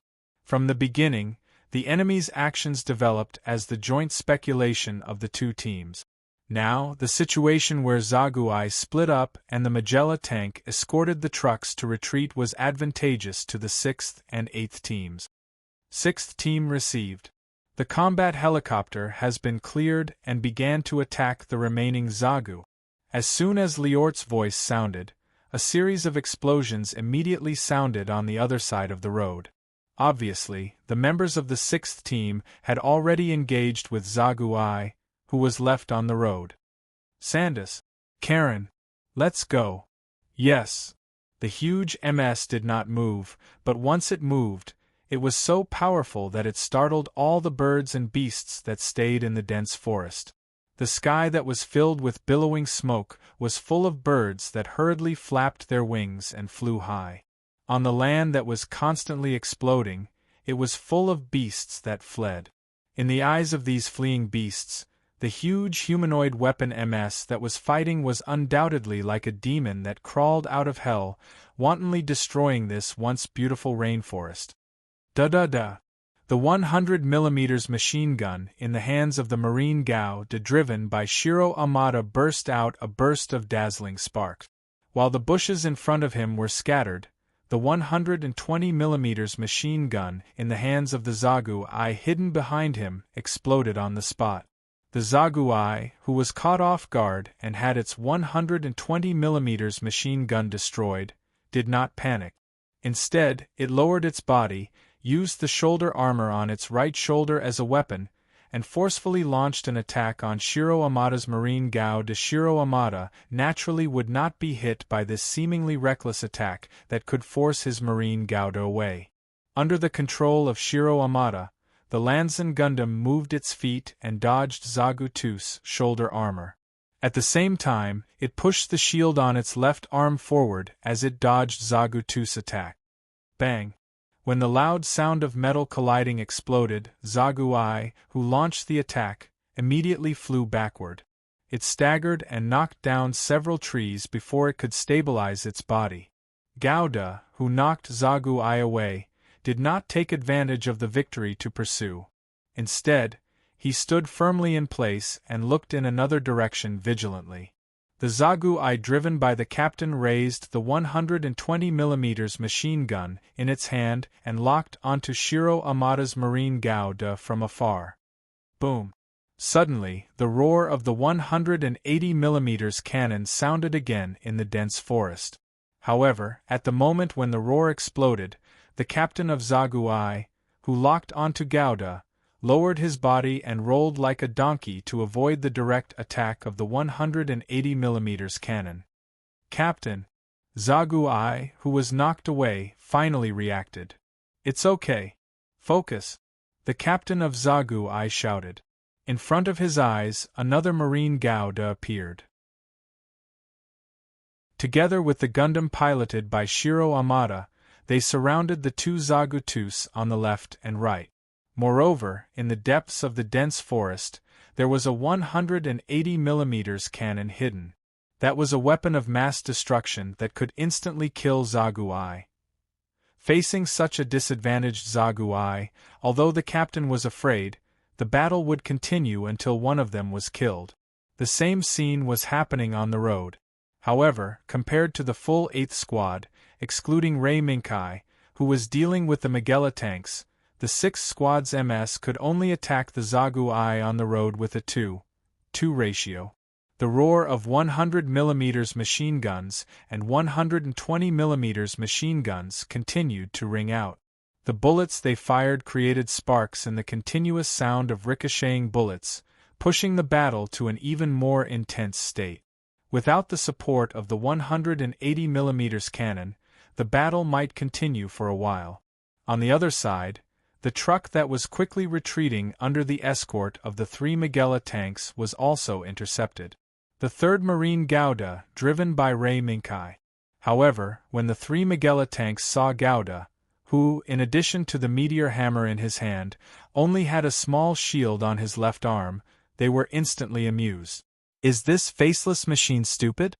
How dare you stand in front of our Megella tanks without a long-range weapon?" Amidst the mocking laughter, the Megella tanks quickly blocked the truck behind them, quickly raised their barrels, locked onto Marine Gouda, and fired on the spot. Boom! Boom! Boom! There was no signal, and there was no call through the communication channel. The cannons of the 3 Megella tanks fired in a tacit order. Amidst 3 consecutive roars, 3 high-explosive bullets that tore through the air suddenly exploded the moment they came into contact with the shield of Marine Gouda. Boom! Amidst the rumbling explosion, the Megella tanks that saw Marine Gouda being engulfed by the blazing fireball did not stop. Instead, they continued to reload, locked onto Marine Gouda's original position, and sent a signal to the truck that was protected behind them to continue to retreat. Click, click, click. At this moment, before the rolling fireball dissipated, a slight but somewhat strange sound penetrated the armor of the Megella tanks and rang in the ears of John. "What's that sound?" Boom!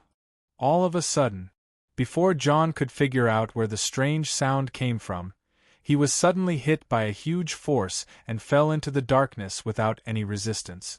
And this John pilot's teammates, the pilots in the other 2 Megella tanks, looked at the black shadow that flew up from the smashed 3rd Megella tank in horror, a meteor hammer.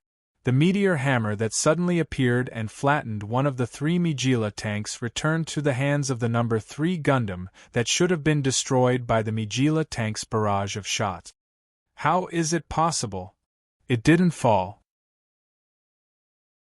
The horror on their faces became deeper and deeper. Only then did the pilots of the remaining 2 Megella tanks clearly see the appearance of Marine Gouda holding the meteor hammer, and the extremely eye-catching paint on its body. Between the red, white, and blue, there was also some yellow, the tall V-shaped antenna, and the very distinctive head. All of these characteristics seemed to be telling the John pilots a fact. A gulping sound could be heard from one of the Megella tanks. White demon. This voice was so trembling, so fearful. Since Gouda, who was called the White Demon, started from the first MS battle in human history, it had constantly created a wide range of achievements among the John pilots. At the same time, it also made the John pilots subconsciously fear the Gouda piloted by Amrole, or at least the eye-catching MS with the distinctive features. How is it possible? How could that White Demon appear here? I just heard from my friends in other theaters that White Demon seems to be in Odessa. Before the voice full of fear fell, it was interrupted by a questioning voice. However, no matter if it was fear or doubt, Marine Gouda holding the meteor hammer and painted very similar to the legendary White Demon would not stop his attack because of this. Looks like Marine Gouda's disguise still has some effect. Ray Minkai snorted and his hands immediately moved. The gears moved rapidly. Number 3 Land Fighter Gundam immediately stepped forward. As it sped up, it waved the meteor hammer in its hand and attacked the remaining 2 Megara tanks. He's coming. Retreat quickly. Retreat while attacking. The Gundam number 3, which had brazenly launched a frontal attack, interrupted the doubts of the Megara tank pilots and made them focus on the battle in front of them. Want to escape? Dream on. Marine Gouda turned his right hand and the meteor hammer was instantly thrown out. Chapter 288. Walala! The iron chain crossed the sky. The flames flickered. The huge meteor hammer, under the action of the rocket ejector, twisted its body like a snake and crazily smashed toward the rapidly retreating Megara tank. Attack! Attack! Quickly get rid of that damned demon! As soon as they saw the strange appearance of the meteor hammer that could turn in midair, the pilots of the Megara tank were shocked. Especially when the John pilots wanted to attack the number 3 Marine Gouda driven by Ray Minkai. The meteor hammer that was as flexible as a snake seemed to come alive and blocked all the bullets fired by the 35mm autocannon equipped by the 2 Megara tank. Although the power of the 35mm autocannon could not threaten the number 3 Marine Gouda, it was still a very annoying thing. Especially when the 35mm autocannon might threaten the more vulnerable parts of the number 3 Marine Gouda, such as the head, joints, and other parts. Ray Minkai would never rely on the enemy to attack the thickest part of the number 3 Marine Gouda's armor. Walala! The iron chain kept shaking. The rocket ejector drove the huge meteor hammer to wander around in midair, like a poisonous snake waiting for an opportunity to devour, staring at the 2 Megara tanks that alternately retreated. At this moment, under the tacit understanding of alternating cover and retreat, the 2 Megara tanks that covered the truck's retreat had already escaped from the attack range of the meteor hammer. However, the bone-piercing chill that seemed to be targeted by a poisonous snake still firmly surrounded the hearts of the Megara tank pilot. The truck has already retreated a distance. Attack! As long as we are careful of that strange weapon, we still have a chance to win this battle. Perhaps it was fear. Or perhaps it was to encourage himself. The captain of the Megara tanks actually roared this order. However, it had to be said that this might be one of the ways for the Megara tanks and even the truck that they were covering to escape. Whether it was the Megara tank team or the truck driver that was galloping behind the Megara tanks, they would not believe that there would only be one enemy MS nearby. Perhaps this strange-looking MS that was very similar to the legendary White Demon was sent by the enemy to delay time. If this continued, the escort team would face the end of the destruction of the machine and the death of the people, and even the escorted goods would be lost. Oh? Could it be that they think I'm stalling for time? The Megara tanks suddenly began to slow down and raised the dark muzzle again. Boom! Boom! A roar meant that the remaining Megara tanks were trying to widen the distance and bully Lu Jean Gouda, who only had that strange meteor hammer in his hand. In the imagination of the captain of the Megara tanks, this Federation MS that only had a meteor hammer probably did not have too many long-range weapons. As long as they firmly controlled the distance, Then, relying on the alternating shots of the 175mm cannon of the Megara tanks and the timely barrage support of the 35mm cannon, they would probably be able to kill this strange-looking Federation MS. The whistling cannonball landed at the feet of Lu Zhan Gao de No. 3. At the same time, it created a deep pit, and at the same time, it also raised a cloud of dust that covered the sky, swallowing Lu Zhan Gao de No. 3. The next moment, one after another, the cannonballs broke through the sky with a series of roars and whistles. They crashed straight into the thick smoke that swallowed Lu Zhan Gao de No. 3. Boom! Boom! The series of explosions. The rising and falling flames seemed to indicate how tragic the scene behind the billowing smoke would be. Stop! Stop! Stop attacking! The captain of the Megara tanks looked at the billowing smoke not far away with a solemn expression, but he could not help but feel a strange feeling in his heart. The momentum of this explosion was probably not something that could be formed by the explosions of cannonballs. The only thing that could cause such a powerful explosion was only one answer. That was, the strange-looking Federation MS had probably been killed by their 2 Megara tanks. But was that really the case? The captain of the Megara tank squad did not dare to think so, because he knew that as an old opponent of his side, the Federation army would not make such a stupid mistake and let a MS that was not equipped with any long-range weapons provoke the entire Megara tank squad. Retreat quickly. Everyone, pay attention. After observing for a while, the captain, who still could not see the scene behind the thick smoke, gave a cautious order. However, before the other Megara tank could move a few steps, a black shadow flew out from the dense forest without any warning and accurately and fatally smashed the head of the Megara tank. In just the blink of an eye, the Megara tank that had joined forces with the captain of the Megara tank squad to bombard ground fighter No. 3 Gao De was smashed flat. Crack! Boom! With a burst of electric sparks from the flattened Megara tank, the Megara tank exploded with a loud bang. How is this possible? There's actually an MS that can survive the siege of the Megara tanks? The captain of the Megara tank squad, who was lucky enough to survive, stared blankly at the figure who slowly retracted the meteor hammer that had performed meritorious service again into the forest. And this figure was ground fighter No. 3 Gauda, who should have been smashed to pieces under the siege of the Megara tanks.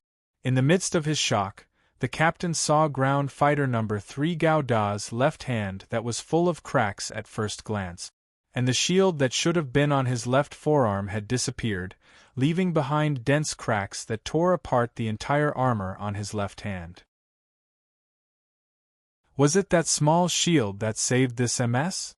As soon as this thought appeared, it was immediately ignored by the captain. Not only the body but also the ability of the pilot. If it was just the body, I'm afraid it wouldn't have been so easy to survive the joint bombardment of the Megara tanks. The only explanation is that it's a human. Thinking of this, the captain of the Megara tank squad revealed a bitter smile. Hey! No wonder the Federation army would let a single MS challenge the Megara tank squad. It turned out that this MS and its pilot were enough to destroy a Megara tank. Walala! The iron chain rang again, and the meteor hammer that had smashed 2 Megara tanks one after another returned to the hands of ground fighter No. 3 Gauda Wu. Woo woo woo. Ground fighter No. 3 Gauda's right hand gently swung, and the huge meteor hammer suddenly rotated, and the rocket launcher installed on it was even more dazzling, madly increasing the speed of the meteor hammer's rotation until bursts of whistling wind formed in the hands of ground fighter No. 3 Gauda, the last one.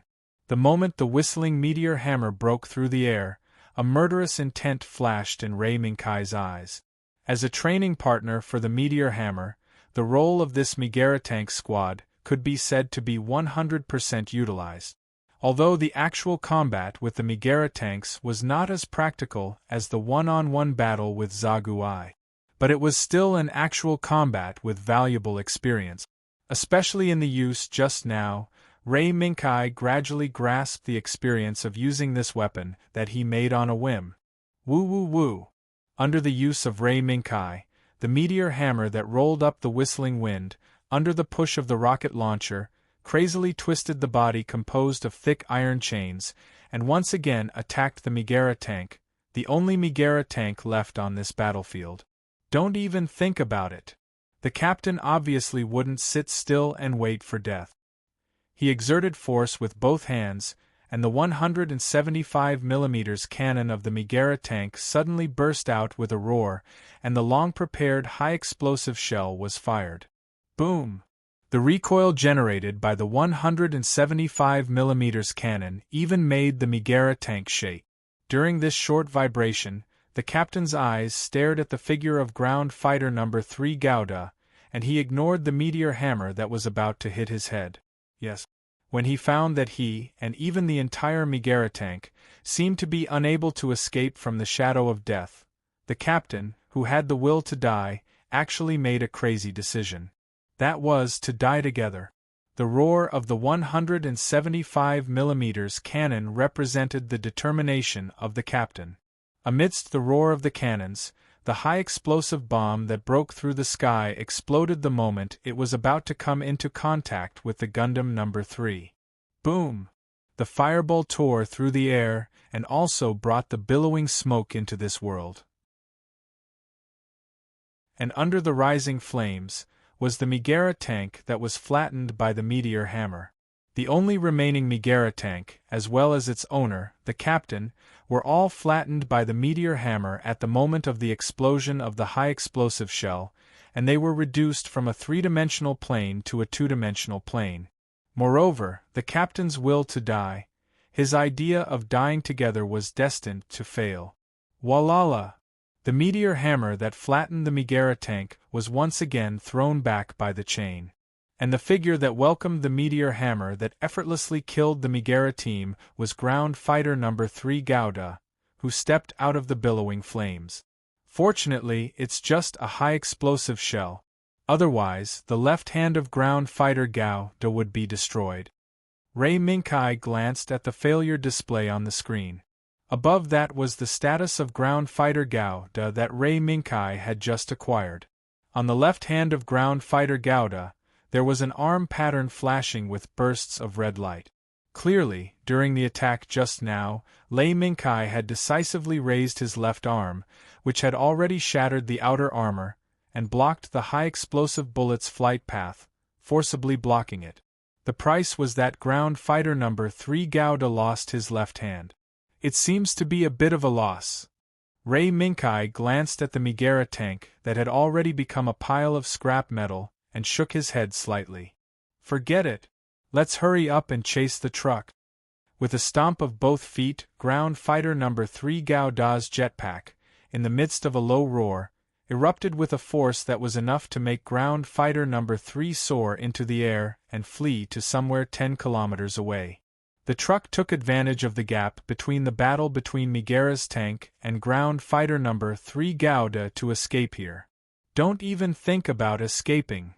The momentum of the huge humanoid body breaking through the air was quite terrifying, especially the scene of a meteor falling from the sky and smashing into the ground, setting off bursts of wind. The truck driver subconsciously stepped on the brakes, and he didn't have the slightest idea of escaping. Surrender. I won't hurt you. The huge meteor hammer was placed not far in front of the truck by ground fighter No. 3 Gouda, and Ray Minkai's voice also came out. Looking at the driver who rolled out of the truck awkwardly and raised his hands toward ground fighter No. 3 Gouda, Ray Minkai turned his head and glanced at the area where the battle didn't seem to have ended. It seems that this mysterious gift still needs to be opened by me. Half an hour later, an urgent message was sent to the desk of Major General Kenyas. Pa! Picking up the urgent document, Kenyas, who hadn't finished reading it, angrily slammed the document in his hand on the desk. This is too much. The cowardly Federation army actually detained our goods. For this, we also paid an elite armored force. Damn it! Kenyas's roar didn't last long. After realizing that he had lost his composure, Kinyas immediately calmed himself down and swept a glance at the empty office.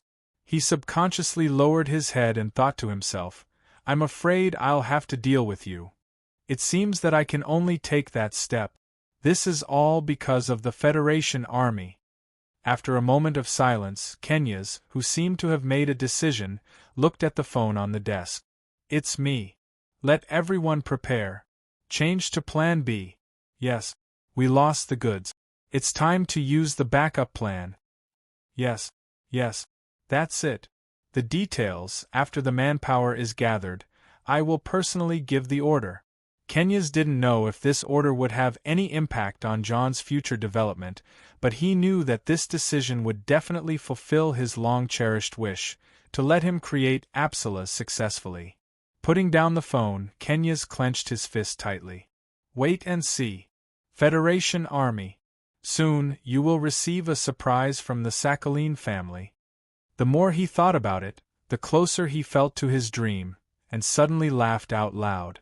However, his expression was seen by a small figure hidden in a corner at the top of the room. "Kai robbed this guy's goods? Interesting. Although I can't see what the goods look like with my own eyes, at least I can see what they look like. But at the very least, I can see what this man is hiding. What is it?" White Cat State Zero opened its mouth slightly, and the corners of its mouth seemed to curl up a little. State White Cat Zero didn't have to wait for long.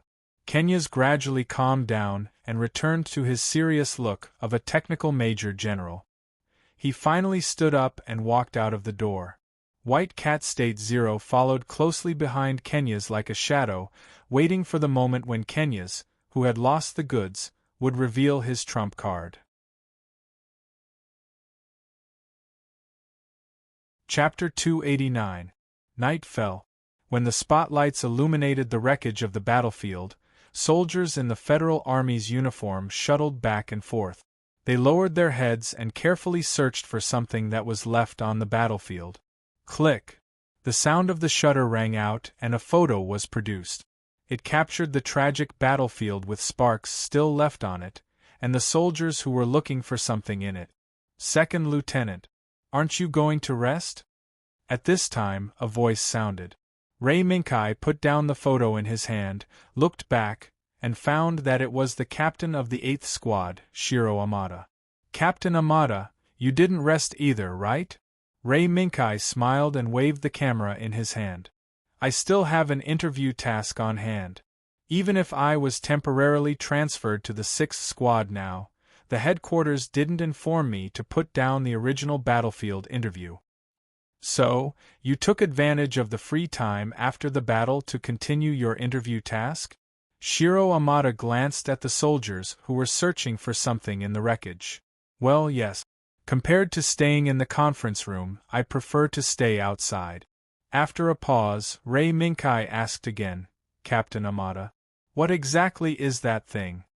After the Magella tank team was blown up by Ray Minkai with No. 3 Gauda's meteor hammer, the fleeing truck was also caught and captured by No. 3 Gauda. Fortunately, the driver was not the kind of person from the Gion army who was unafraid of death.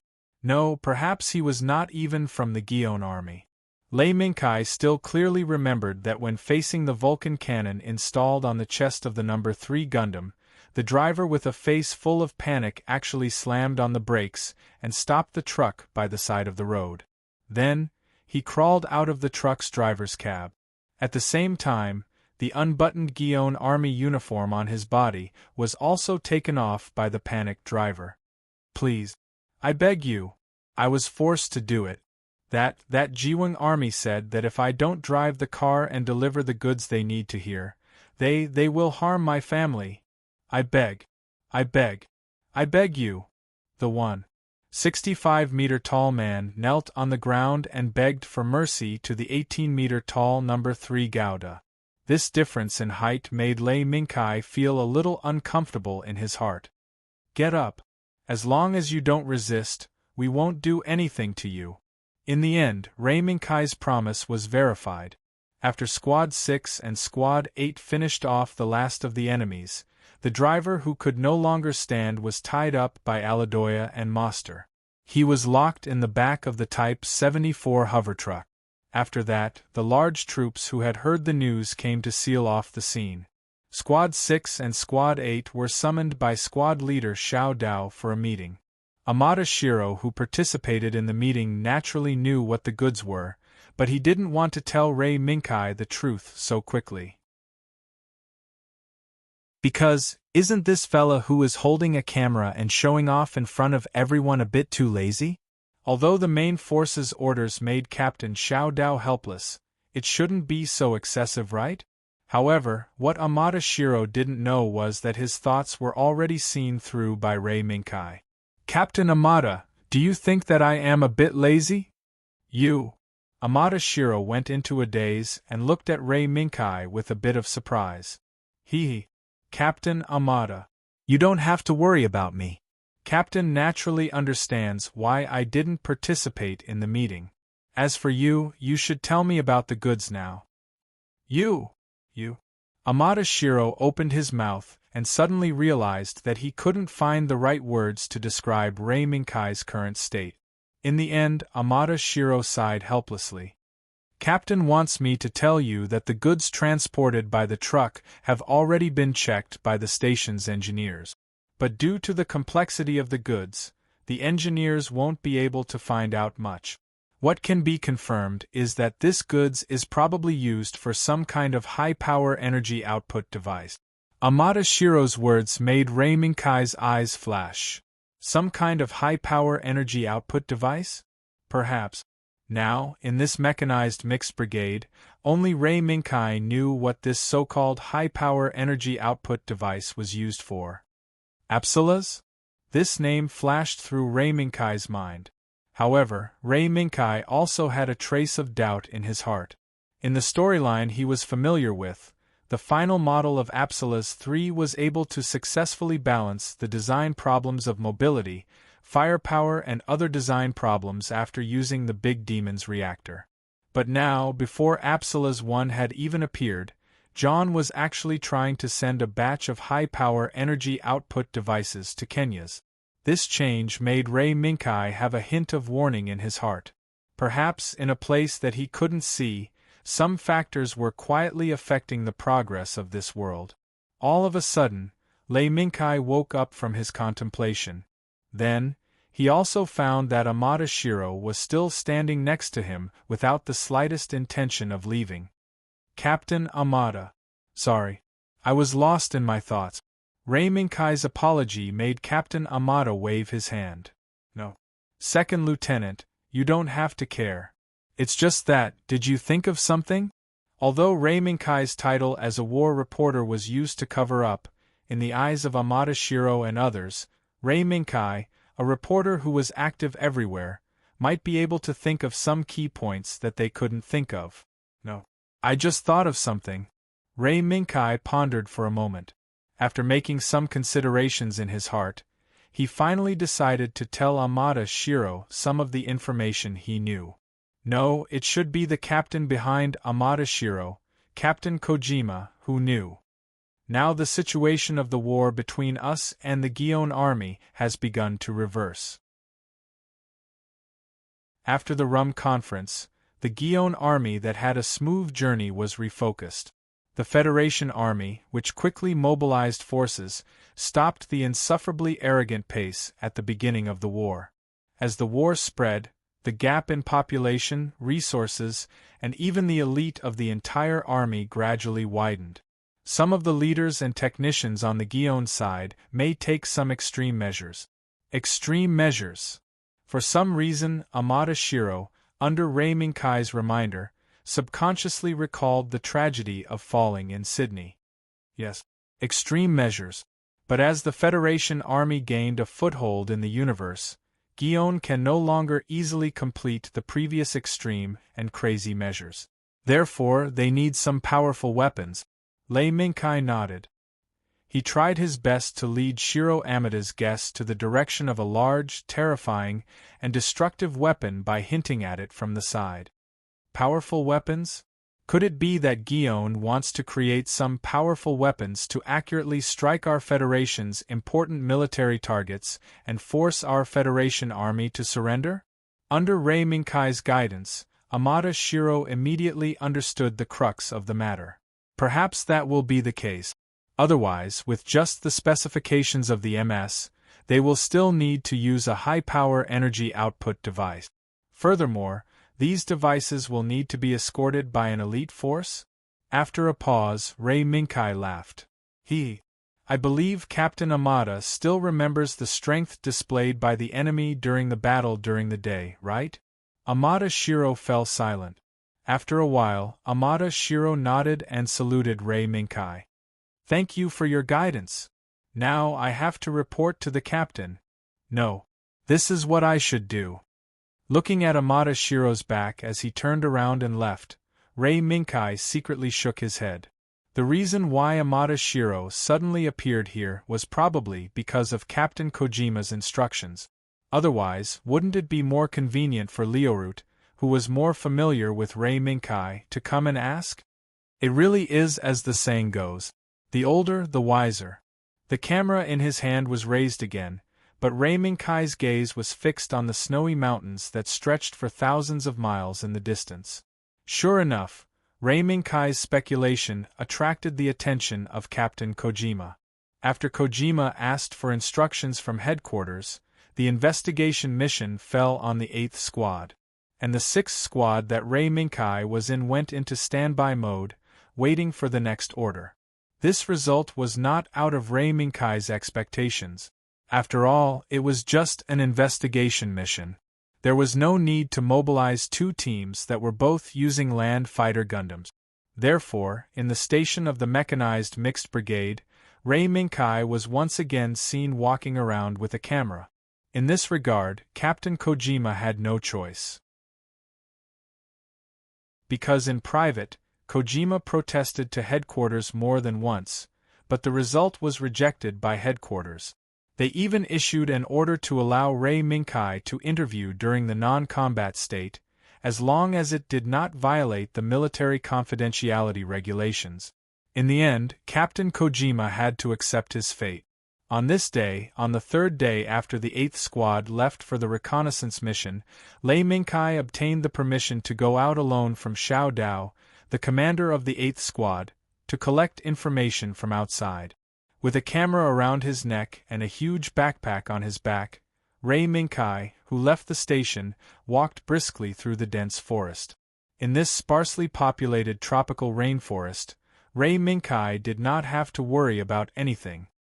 He directly let his strengthened body exert the powerful ability hidden in it to the maximum. This was not. In the eyes of ordinary people, it was undoubtedly difficult. The tropical rainforest where insects bred could not stop Rei Minkai's footstep. Instead, it was left far behind by Rei Minkai. After moving forward for a while, Rei Minkai stopped under a big tree, picked up the binoculars, and looked at the cliff not far away. It should be here, right? Rei Minkai's purpose today was to find the village where the militants were located near the battlefield. If he wanted to ask for information about Apsaras, only the militants who lived in this area and had a deep relationship with the local residents would know. After looking for a long time, Rei Minkai did not see anything wrong. Obviously, there were no traces of militants here that Rei Minkai was looking for. Keep looking. After putting down the binoculars, Rei Minkai looked up at the sun in the sky and thought subconsciously, maybe Shiro Amada has already met with them. Thinking of the scene where Shiro Amada, who just came to Earth and wanted to achieve good results, met with Chi-Chi, Rei Minkai shook his head helplessly. In this world that has changed, will they still meet like this? Probably not, right? After thinking about it, Rei Minkai threw these unrealistic thoughts out of his head and continued to move forward. The dense and rugged jungle in front of him could not stop Rei Minkai's footsteps. In less than half an hour, Rei Minkai crossed the entire rainforest from the previous observation point and came to the cliff where he observed just now.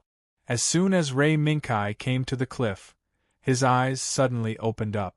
The next moment, the binoculars on the side of the backpack were raised by Ray Minkai again. Found it. Through the binoculars, Ray Minkai saw that on the edge of the rainforest on the southeast side, there seemed to be a few faint smoke rising. That might be the target that Ray Minkai was looking for this time. The smoke slowly rose. Several children chased back and forth in the open space in front of the village entrance. From time to time, they waved the wooden sticks in their hands, made gestures, and slashed at their playmate. Suddenly, a boy who was stronger than the other children accidentally stepped on air. When he saw that he was about to fall into the field 1/2 meter above the road below, a pair of big hands grabbed the boy in time. "Be careful!" In the nick of time, when the boy who was grabbed was about to breathe a sigh of relief, he saw that the person who grabbed him was an adult in the village, but a young man in a military uniform. This time the boy panicked. He did not thank the young man who saved him at all. Instead, he shook off the young man's hand, turned around, and ran. At the same time, he shouted in the local language that the young man could not understand. It seems that I was misunderstood." In the boy's series of calls in the local language, the villagers who were still farming in the field took out semi-automatic rifles from nowhere and surrounded the young man in a semicircular formation. "Wait. I don't mean any harm. I just want to ask some questions here." Ray Minkai raised his hands to show that he did not have any ill intentions. However, the villagers did not buy it. Among them, a skinny man with a ferocious gaze spat out. Using a language that Ray Minkai was not familiar with, he spoke in a language that Ray Minkai was barely able to understand. "The Federation and John are the same thing. Whether you have any ill intentions or not, as long as you wear those clothes, you're our enemy." "Clothes?" Ray Minkai was stunned and subconsciously looked at his sleeve. "Not good. I forgot to change out of these clothes." He did not expect that a moment of carelessness would cause more trouble for Ray Minkai's trip.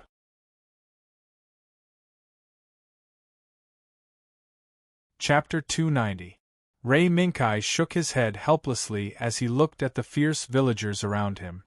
He then gestured to the camera hanging around his neck. "I don't mean any harm. I'm just a reporter who came here to collect information." "Reporter?" When the villagers heard Ray Minkai's explanation, they suddenly laughed. "You're a soldier of the Federation, not a reporter. Don't think you can fool us with that stupid camera." Among the mocking laughter, there were voices that denied Ray Minkai's identity. Although their denial was indeed true, Ray Minkai was never a reporter. The identity of a reporter hanging on his head was just an identity created for the convenience of moving around in the mechanized Mixed Brigades base in the Federation. Therefore, Ray Minkai's expression was very calm. He was not affected by the mocking laughter around him. He didn't even care about the muzzles that were tightly locked on him. However, Ray Minkai's calmness angered the villagers who pointed their guns at Ray Minkai. Ever since the war between John and the Federation began in this rainforest, the villagers who had been ravaged by the flames of war had armed themselves in order to make a living. From the moment they joined forces with their companions to seek revenge, the villagers had personally witnessed, captured, beaten, and even executed the sinners who had started the war. Those soldiers who used to be insufferably arrogant, piloting tanks, helicopters, and even MS, which was the key to the victory or defeat of a war, when the soldiers pointed their guns at them, the fear shown by the pilots was still talked about enthusiastically by the villagers until now. "Gotcha. The bullet was loaded. Get on the ground. Goddamn Federation Army."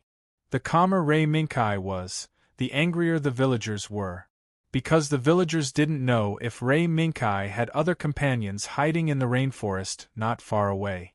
Therefore, a gunshot was heard. Bang! Before the smoke from the muzzle dissipated, a small crater formed by the bullet appeared beside Ray Minkai's feet. There was no doubt that this was a scare shot. However, Ray Minkai didn't make any moves at all. Moreover, from the forest behind him, there was a clear, delicate voice of a young girl. What are you doing? A group of people is surrounding here." The appearance of this voice caused the villagers surrounding Lei Mingkai to retreat slightly, and the muzzles of their guns lowered slightly. However, that cold expression still hung on everyone's faces. Lei Mingkai glanced at the villagers who temporarily lowered their guns and looked back at the forest behind him. A group of people wearing shabby clothes and holding rusty semi-automatic rifles walked out of the forest one after another.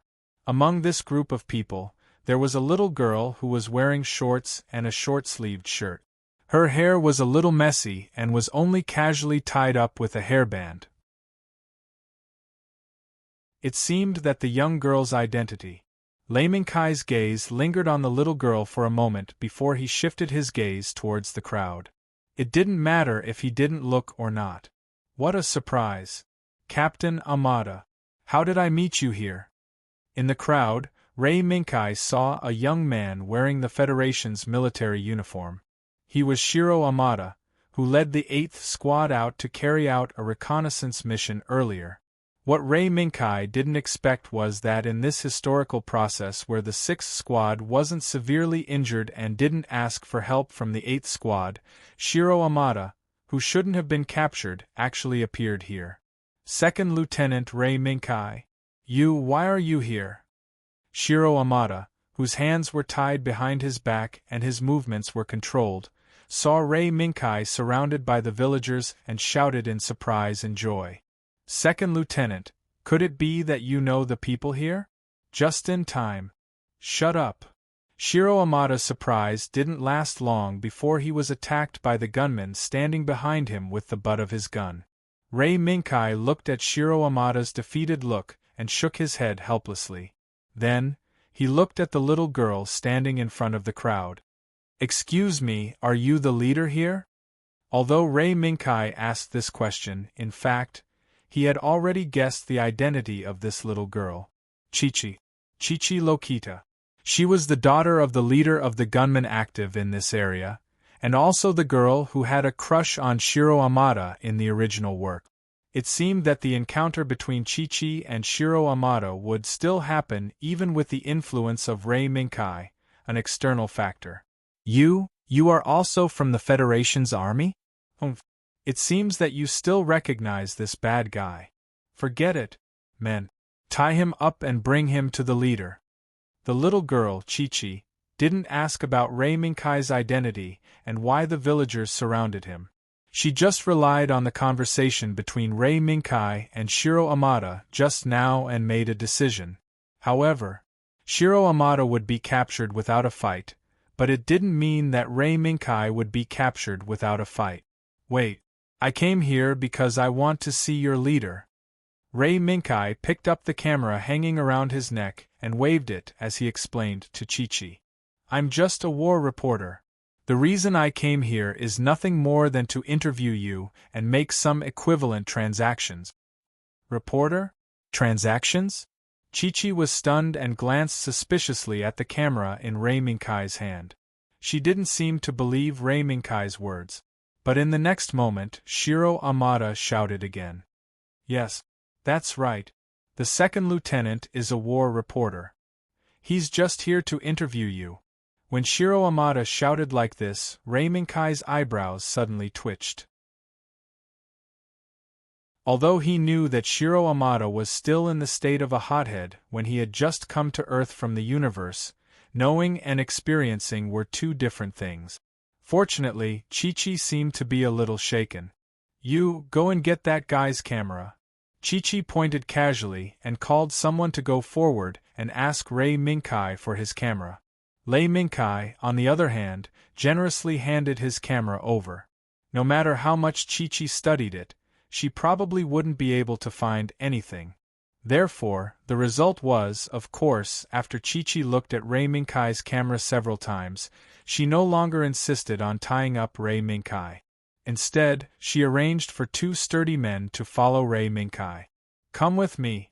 We'll talk about the transaction you mentioned later. But don't play any tricks. Otherwise, our bullets won't spare you just because you're from the Federation Army. Strictly speaking, Chi-Chi's threat didn't feel threatening at all.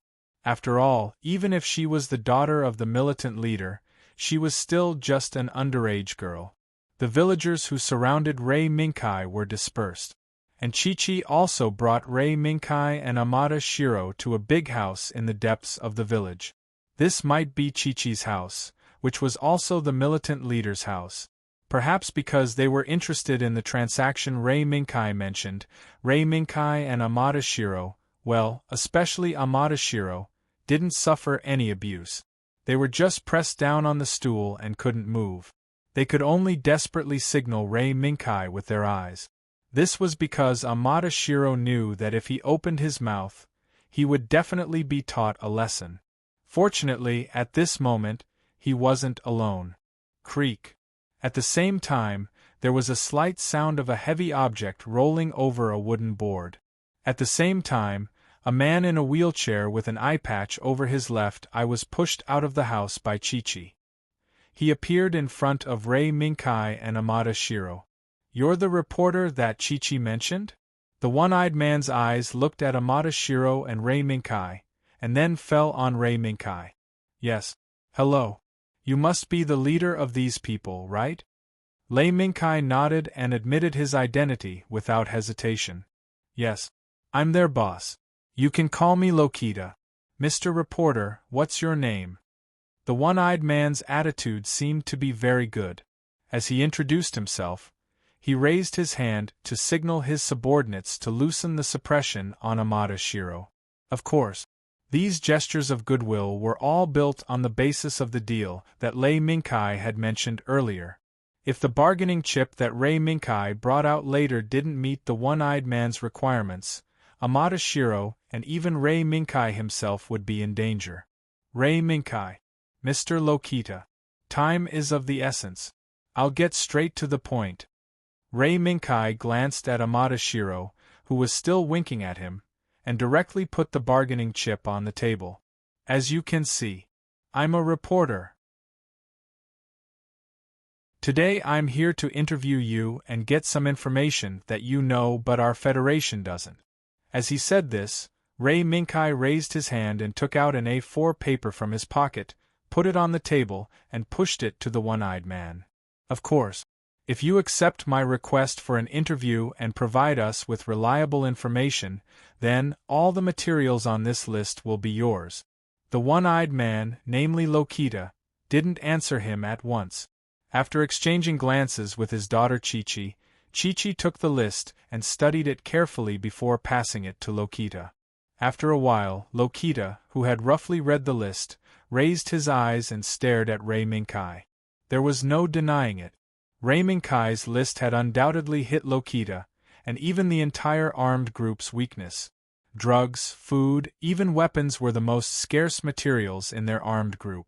Although there weren't many weapons on this list, the amount of drugs and food was enough for the entire armed group to use for 3 months, which was enough to move Lokita's heart. "I need a guarantee." Lokita opened his mouth and immediately retorted, "No.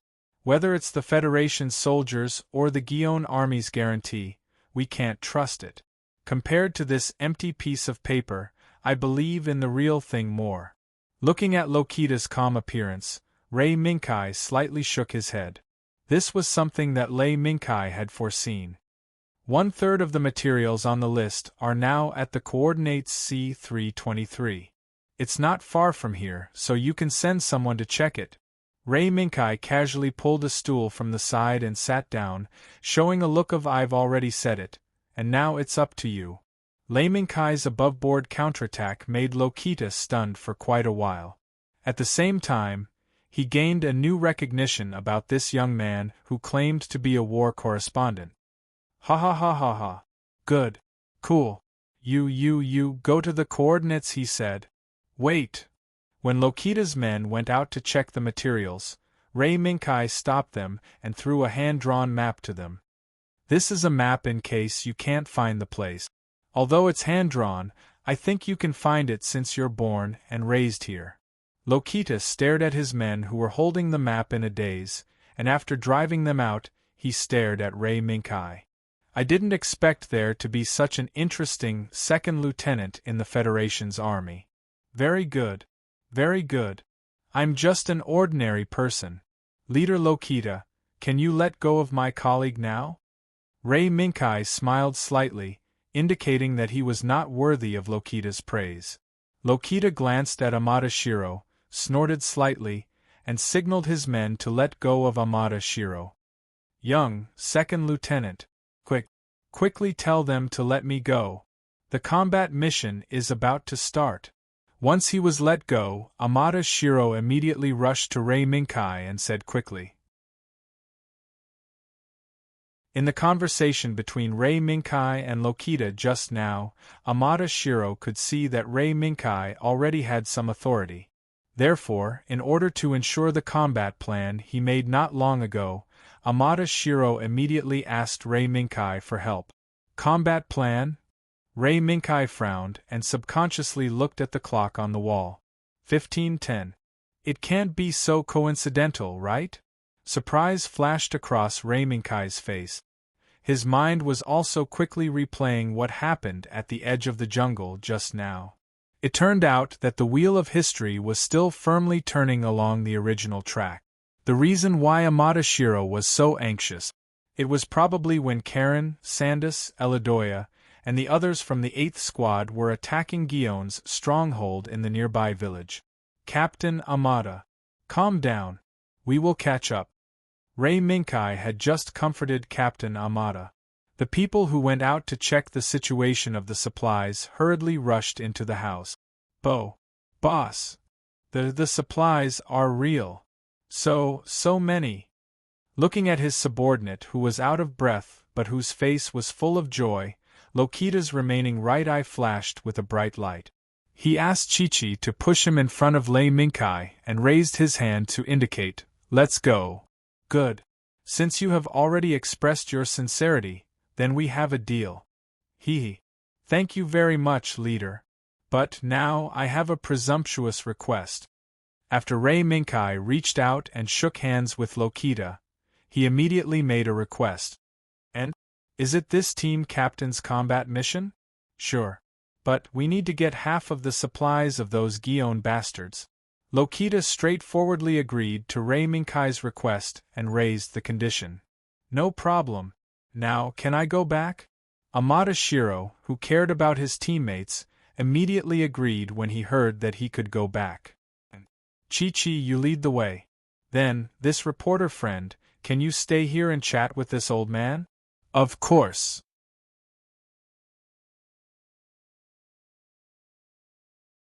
Chapter 291. That's really surprising. After everyone left, leaving only Rei Minkai, Lokita and the strong man behind him, Lokita slowly opened his mouth. What's so surprising about Chief Lokita? Rei Minkai asked, even though he already knew the answer. Even if Lokita didn't say it, Rei Minkai knew what this disabled man with only one eye was surprised about. As an ordinary reporter, even if he was wearing a Federal Army uniform, it was impossible for him to travel alone through the rainforest that was undoubtedly full of difficulties for ordinary people while carrying so many supplies. Not to mention, he still had the strength to place it near the village without anyone noticing.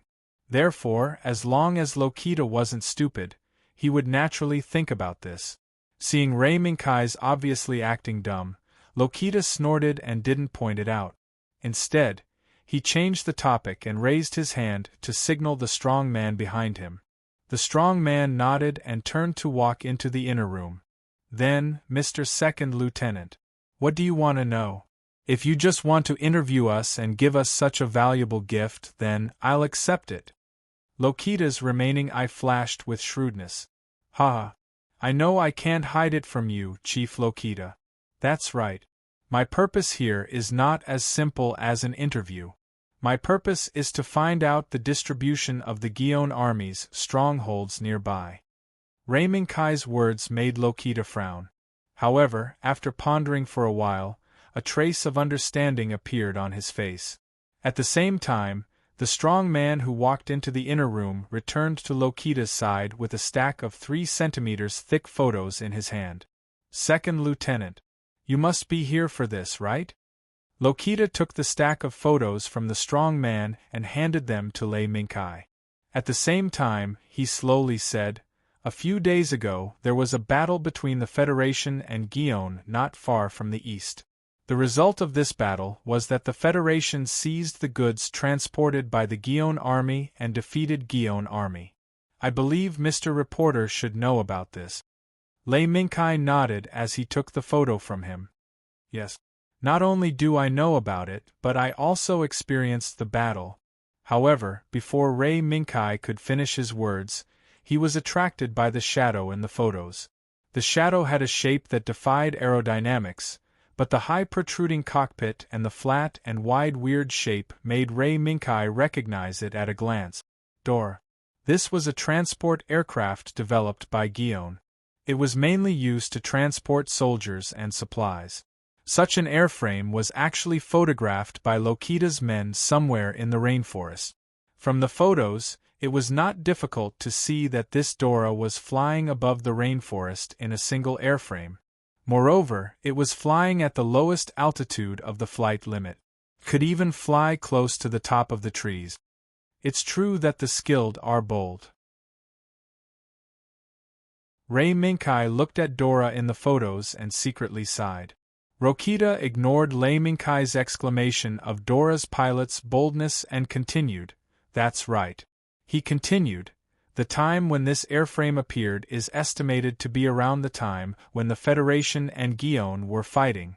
Our informants took photos of this airframe appearing." Lokita paused and stared at Lei Minkai with his single eye, watching the changes in Lei Minkai's facial expression. "Mr. Reporter, why do you think this airframe would fly alone in such a dangerous manner over the rainforest?" The answer was obvious. Lokita's question was nothing more than a clear answer. When Lei Minkai participated in the ambush as the pilot of the 6th Squad, such an unknown thing happened somewhere in the rainforest. If Lei Minkai did not come to this village on a whim today, he would not have known that such a thing happened. "It's a cargo." Lei Minkai was silent for a while, and said an ambiguous word. But Lokita did not care whether this word was close to the truth or not. He knew that his guess was right. During the battle between the Federation and Gion, the Dora had quietly flown through the rainforest at a low altitude in a defensive posture without anyone noticing. No one would believe that there was no secret in this. "Second Lieutenant, are you interested?" After knowing that his guess was correct, Lokita said calmly. Obviously, the man who used his body to maintain this armed force was waiting for a good price. This was inevitable. As a militant who struggled to survive in the gap between the Federation and Gion, it was necessary to learn this survival skill. "I want its location. Can you do it?" Holding the photo in his hand, Lei Minkai pondered for a while. If he could use materials to exchange for the information he wanted, it would be a good deal. After all, no matter how Lokita and other militants guessed, they would never guess that the force behind Lei Minkai was not the Federation, but a huge force from another world. Therefore, using some unimportant materials to exchange for important information was a perfect deal for both sides. Lokita did not speak and just extended 3 fingers. 30%? Okay. As long as you can take me to the destination, I can add another 30%. In the end, Lei Minkai's straightforwardness made the deal. However, before going to the destination where Dora was hidden, Lei Minkai still needed to do something. "Leader. Send someone to do it. Next, I should go support Captain Amada and the others. Only by freeing up their hands will our journey be easier." Lokita lowered his eyes, but he quickly raised them again and nodded, agreeing with Lei Minkai's suggestion. Half an hour later, under the leadership of Lokita's subordinate, Lei Minkai took a shortcut from the mountain village and returned to the base of the mechanized mixed brigade. After settling the villagers, Lei Minkai was stopped by a Type 74 air cushion truck before he could enter the base. "Hey, Second Lieutenant, what are you waiting for?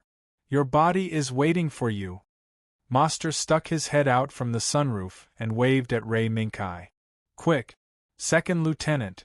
The guys in the 8th Squad seem to have encountered some serious trouble and are waiting for us to save them. Trouble? Lei Minkai blinked his eyes and subconsciously looked in the direction of the villagers who had followed them. Ray Minkai remembered that with the help of Chi-Chi and other militants, the 8th Squad finally took down the base of the Guion army. Why did it become the 6th Squad's reinforcements now? Although confused, Ray Minkai decisively turned around and ran into the base. Under the command of the maintenance squad, he jumped onto number 3 Marine Gouda and picked up the gradually improved meteor hammer. He strode out of Naku and walked out of the base. Beep beep. As soon as the cockpit of number 3 Gouda closed, the 6th Squad's captain, Lionel, called. Second Lieutenant, now we need to immediately go to the 8th Squad's area to support them. Did you receive it? Received. Captain, I have no objection. Also, while I was out collecting, I received some information. I need to bring a local coworker to continue investigating in the depths of the rainforest after this battle. Lei Minkai responded, and then very calmly told him the results of his itinerary. This surprised Lionheart and made him feel a little awkward. The local residents that Ray Minkai mentioned, Lionel, and even everyone in the mechanized mixed brigade knew very well. In their impression, the local residents were undoubtedly difficult to deal with. They were very resistant, and even when their emotions were intense, they would do extreme actions that would harm the lives of others.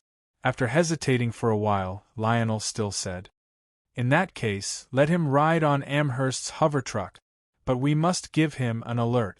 Other than the responsibility of giving directions, he is prohibited from touching any equipment or facilities." After that, Lionheart added another sentence. "Sorry. This is my bottom line. I'm afraid it's also the voice of everyone in the mechanized mixed brigade. Before you came here, Second Lieutenant, we had already had many bloody clashes with the local residents." Ray Minkai was well aware of Lionel's words. "Understood. Then, I'll ask Amherst to bring that person over. It's right next to the forest." Ray Minkai accepted Lionel's suggestion without hesitation. After Amherst received the villager, he followed closely behind the 3 Gouda Marines. The battle area of the 8th Squad was not far, but it was not close either. However, with the speed of Gouda Marines, it would still take them almost an hour. Moreover, half an hour ago, Amherst's Type 74 hover truck was already parked somewhere in the depths of the rainforest. He also pierced the sonar deep into the mud under the air cushion. 1, 2, 3. Yes, there are also cannons. After activating the sonar, Amherst calmed down and carefully analyzed the feedback from the sonar. "Captain, the enemy has 3 Zagu-Is, and there are still some cannons that are still operating. There are quite a number of them. In addition, I seem to hear the propellers of John's combat helicopters. 3 Zagu-I is it? This is indeed a tough battle. Everyone, full speed ahead. We must join the battlefield before the 8th Squad is completely wiped out." "Yes, Captain." Their fighting spirit was extremely high. It was just the Zagu-Is that cooperated with the firepower of the position to defend. There was nothing to be afraid of. 2222. 100mm machine guns roared continuously. Gouda Marine of the 8th Squad driven by Karen raised the shield in his hand and struggled to survive under the enemy's gunfire. If it weren't for the seemingly small but actually quite practical shield, Marine of the 8th Squad driven by Karen, Gouda Marine of the 8th Squad would have been crippled. "Sandus, where is the captain?" As soon as Karen spoke, the machine gun turrets above the John stronghold suddenly exploded without warning. In just a short moment, Marine of the 8th Squad, Gouda Marine of the John position, who was still powerfully blocking Karen and Sandus, instantly fell into a sea of fire. And the culprit who caused this sea of fire was the 8th Squad driven by Marine of the 8th Squad driven by Gouda Marine of the 8th Squad. Boom! As the backpack exploded, Marine of the 8th Squad, Gauda Marine of the 8th Squad, who fell from a high altitude to the bottom of the water, soared into the sky and rushed straight to the Guion army's position. Success. Under his control, Marine of the 8th Squad, Gauda Marine of the 8th Squad, kept fighting things that the former commander of the 8th Squad could not do. This also made Amherst Shiro feel a little smug.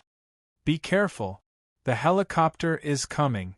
Chi-Chi, who was holding the driver's seat tightly, suddenly raised her hand and pointed. Amherst Shiro looked in the direction of Chi-Chi's finger and immediately saw 5 combat helicopters in an attacking formation, appearing above the John battlefield. In the blink of an eye, the 5 combat helicopters rushed above Karen and Sandus. Boom, boom, boom, da-da-da-da-da. Without any hesitation or shouting, the moment the combat helicopters completed their encirclement, Gauda Marine driven by Karen and Sandus was suddenly surrounded by dense bullets and missiles. Defend! Karen screamed. The 2 Gauda Marines stood back to back. While raising the small shield in their hands, they also frantically swept the ammunition of the 100mm machine gun in their hands into the sky above this area. Karen and Sandus were in a precarious situation. Even if the armor on Marine Gauda Marines was strong enough, the enemy was a force that could attack from all directions. In the face of the astonishing number of bullets and the whistling missiles, Ray Minkai found that even the most skilled pilots would only choose a conservative defensive strategy. There was no free time, there was no announcement, with just a simple pull of the trigger, the combat helicopters hovering above the Gauda Marines driven by Karen and Sandus easily forced Karen and Sandus to retreat again and again. Don't panic. At this moment, Amherst Shiro's voice sounded. At the same time, the sound of the 100mm machine gun sounded again. The bullet screen swept across the air from top to bottom, and also flew across the air from bottom to top. The only difference was that the combat helicopters that followed in the footsteps of their predecessors. Explosion, explosion, or explosion. Amherst Shiro, who was hiding in the shadows, licked his dry lips slightly. The number 1 Gauda Marines he was piloting also constantly fired bullets, shooting down the combat helicopters that besieged Karen and Sandus one by one.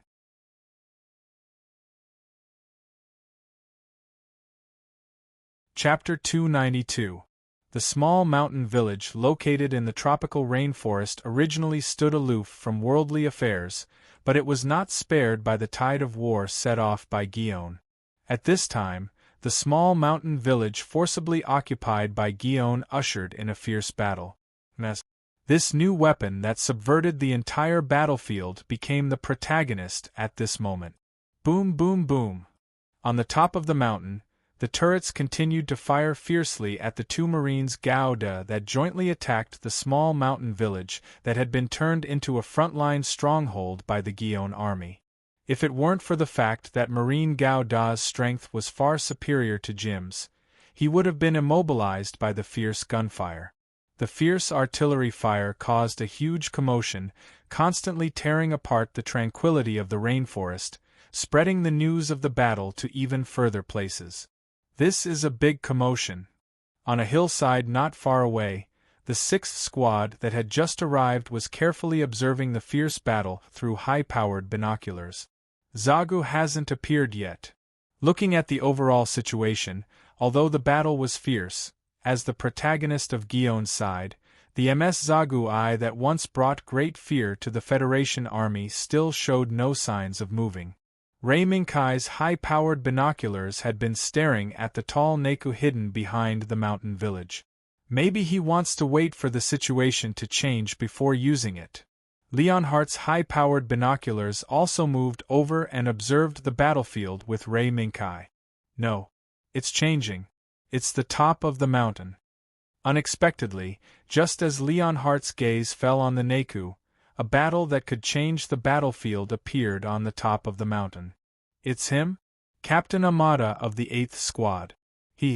What a surprise! Under the gaze of everyone in the 6th Squad, Marine Gouda of the 8th Squad suddenly jumped high from behind the mountain, and with the help of the backpack thruster, he successfully stayed in the air for a period of time. Thus, the opportunity came. Before the Guion army of Karen and Sandus, who were focused on attacking the foot of the mountain, could react, they were torn apart by the bullet screen fired by Shiro Amada's Gouda tut-tut-tut-tut. 100mm machine guns roared in the air above the mountaintop, and the bullets became a nightmare for the Guion army. The stronghold that made Karen and Sandus suffer a lot just now was torn open by Shiro Amada, who descended from the sky. Faced with the sudden reversal of the situation, the Guion army stationed in this mountain village naturally would not sit idly by. Zagu II was on the move. At the same time, on the other side of the mountain, 10 combat helicopters flew out with the stirring sound of their propellers, intending to join the battle. Look over there. Helicopters. Chi-Chi, who stayed in Gao Da's cockpit, pointed at the combat helicopter hovering in the sky. I see it. Shiro Amada gritted his teeth and stomped his feet. With the help of his backpack, Gouda soared into the sky again. Tut-tut-tut-tut.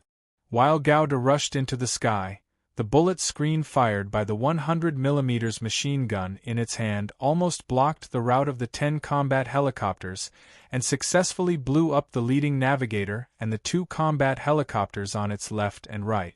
It forced the remaining combat helicopters to immediately split into 2 groups, trying to circle around from both sides. Don't even think about running. Shiro Amada immediately controlled the 100mm machine gun in his hand to fire again when Gouda landed on the ground.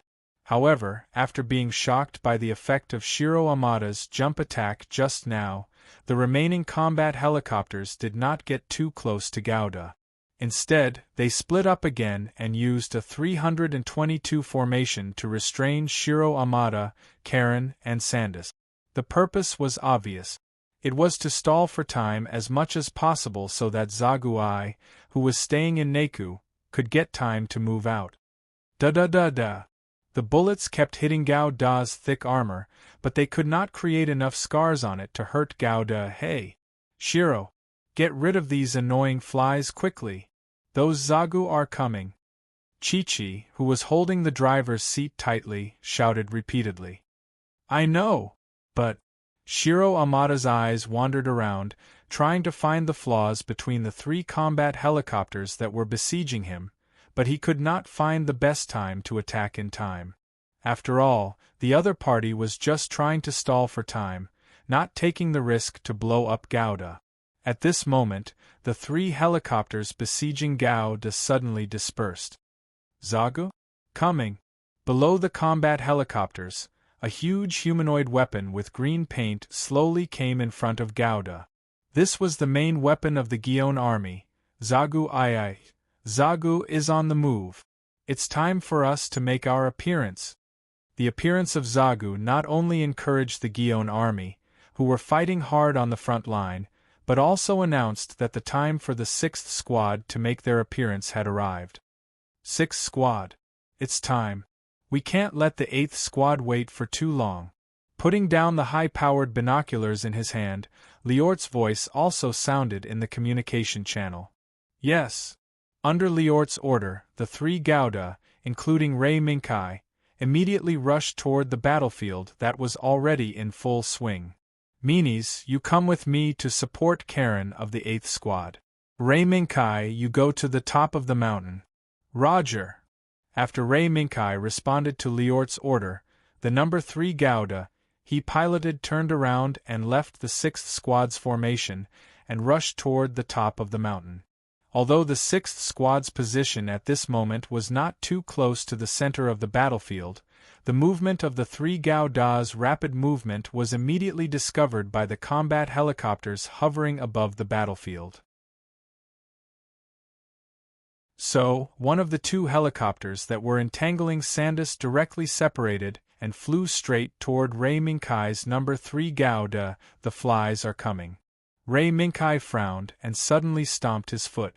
Number 3 Gouda, who was running quickly, suddenly stomped on the withered tree under his feet and jumped into the air like an arrow.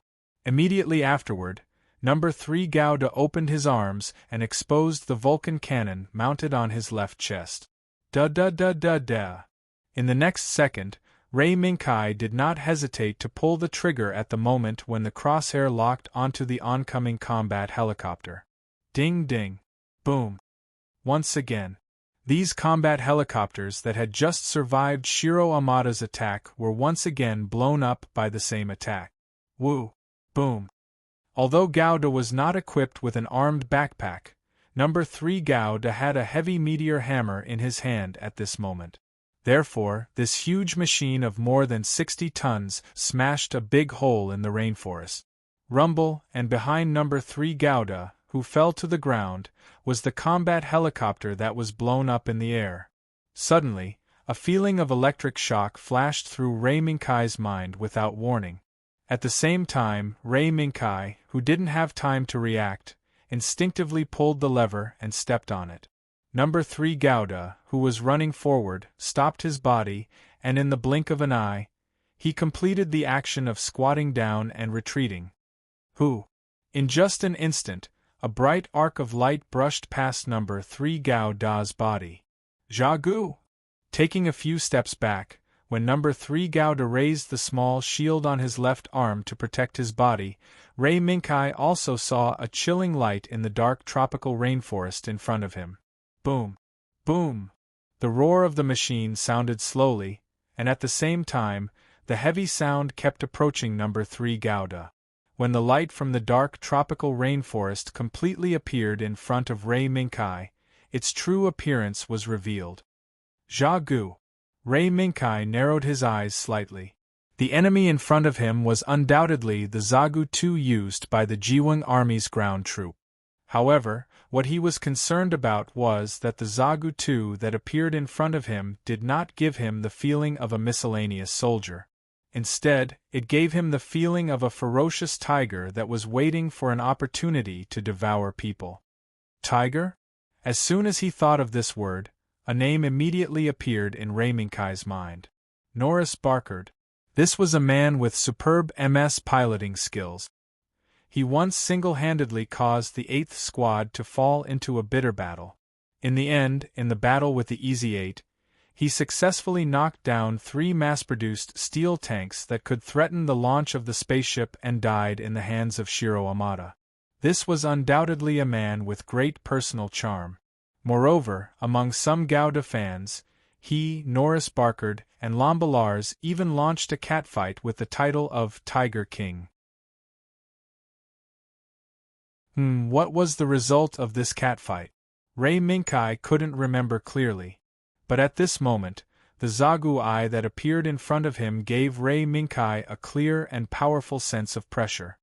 Ray Minkai moved his hands, and Number 3 Marine Gouda's right hand let the meteor hammer hang in midair, while his left hand held the small shield horizontally and pulled open the steering position to prepare for an attack. Da-da-da-da-da. Zaguai attacked, but the bullets from the 120mm machine gun in its hand didn't attack Number 3 Marine Gouda, but casually swept around Gouda. This scene didn't look like an attack, but like a declaration of something. Da-da-da. A series of shots that couldn't hit at all. No, it should be said that it didn't take Number 3 Marine Gouda as a target ended in the meaningless sound of the magazine being emptied. Immediately afterward, Zaguai, whose purpose was unknown, casually threw the 120mm machine gun that was emptied of ammunition on the ground, raised his hand, and took out the heat axe. Like Number 3 Marine Gouda, he pulled open the fighting posture. Want to fight with me?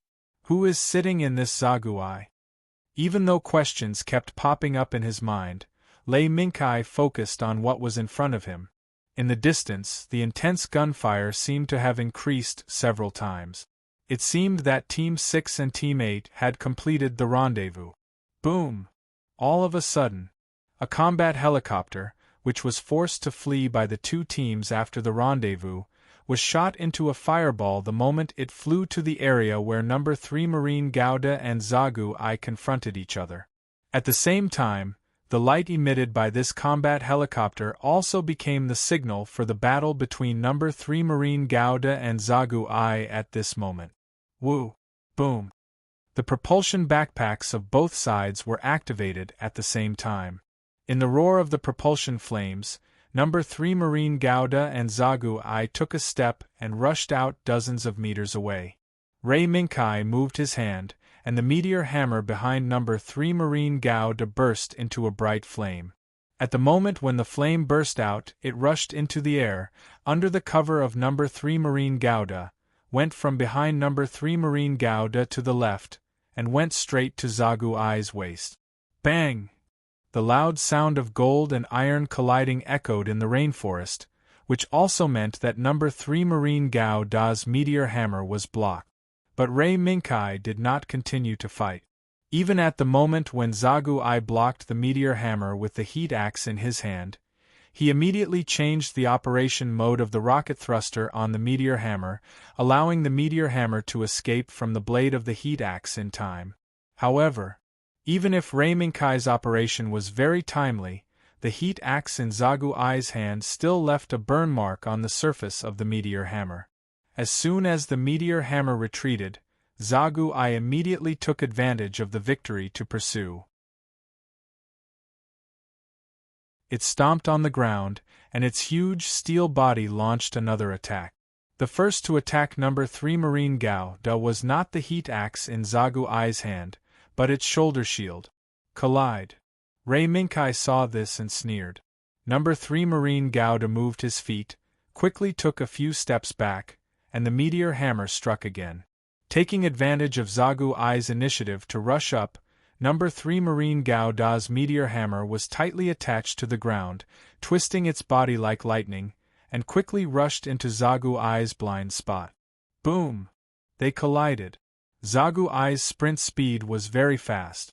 No. 3 Marine Gouda did not take a few steps back before it caught up and slammed into each other. Zagu-I's shoulder shield.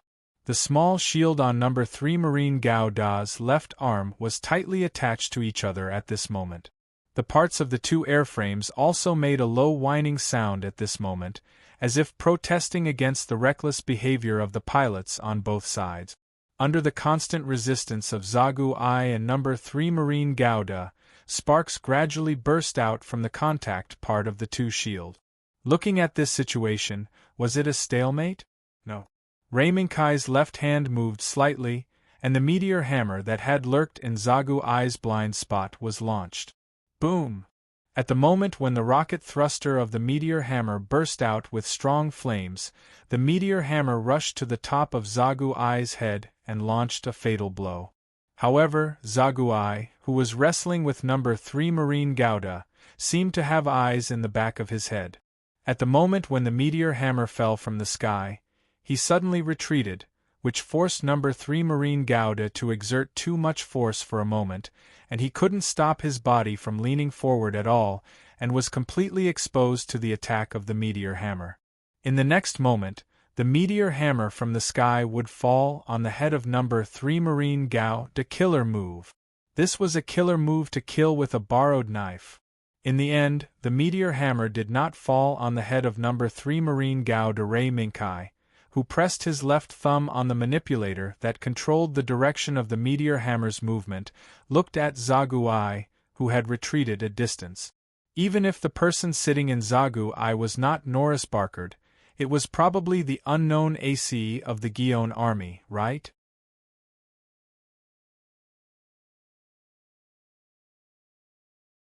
Chapter 293. Colonel Norris. The Federation Army attacking the stronghold is an MS with two small teams. And there's also a face machine. The voice of Masad, who was in charge of managing the stronghold, came from the communication device. From the background sound of the communication device, the battle on his side was very intense. Face machine? It just so happens that I also have a face machine here. The middle-aged man wearing a silver-horned helmet smiled, and looked sharply at the steel giant who was slowly rotating the meteor hammer. It was a new type of weapon that sprung up like bamboo shoots after the rain after Shea Aznab discovered the Federation Army's new type of weapon in Colony Side 7I. As the Guion Army's ACE, Norris had already seen some of the mass-produced models of these new types of weapons. He had even piloted Zagu-I and personally dealt with a large number of them. However, this was the first time Norris had seen this face machine that he was fighting against. Moreover, the meteor hammer that it was wielding could be considered to be one of a kind among all the MS that Norris had seen before. That was if Gouda, who was making a lot of noise in Odessa, was not included. This weapon is really ingenious. Norris's gaze never left the extremely threatening meteor hammer that was being waved by the face machine. Even if the thermal axe in the Zagu-I that Norris was piloting could pose a great threat to the meteor hammer, he would still be hit hard by the meteor hammer if he was not careful.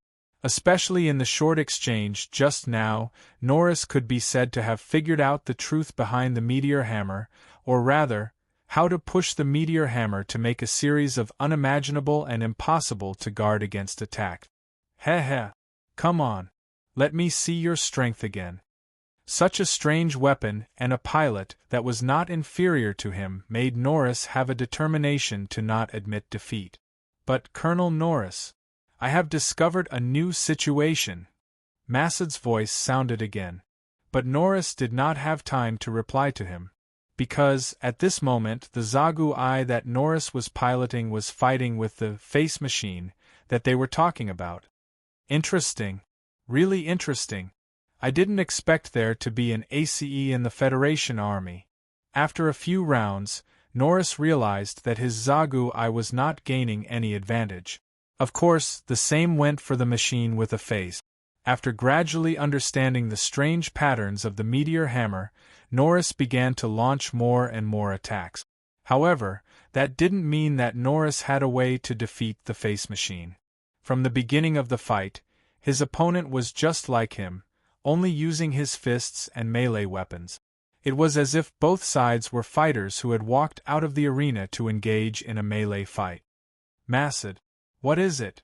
Norris asked after Zagu-I raised his right leg and kicked out, forcing the face machine away.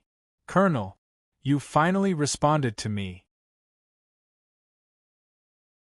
The militants who had been lurking nearby seemed to have joined forces with the Federation Army. Our stronghold is currently being attacked by a large group of militants. Our defensive line is close to collapsing. When Massad's voice rang out, Norris sharply noticed that the background noise was actually the sound of semi-automatic rifle gunfire. Have the militants joined forces with the Federation Army? There's no other way. If that's the case, this place will fall sooner or later. Prepare to retreat. Massad, leave this to me. You guys gather your forces and break out. Norris made a prompt decision and didn't hesitate about the loss of the stronghold. He decisively gave the order to retreat. When the order to retreat was given, Massad secretly let out a sigh of relief. After all, today was a special day for Colonel Norris to come here.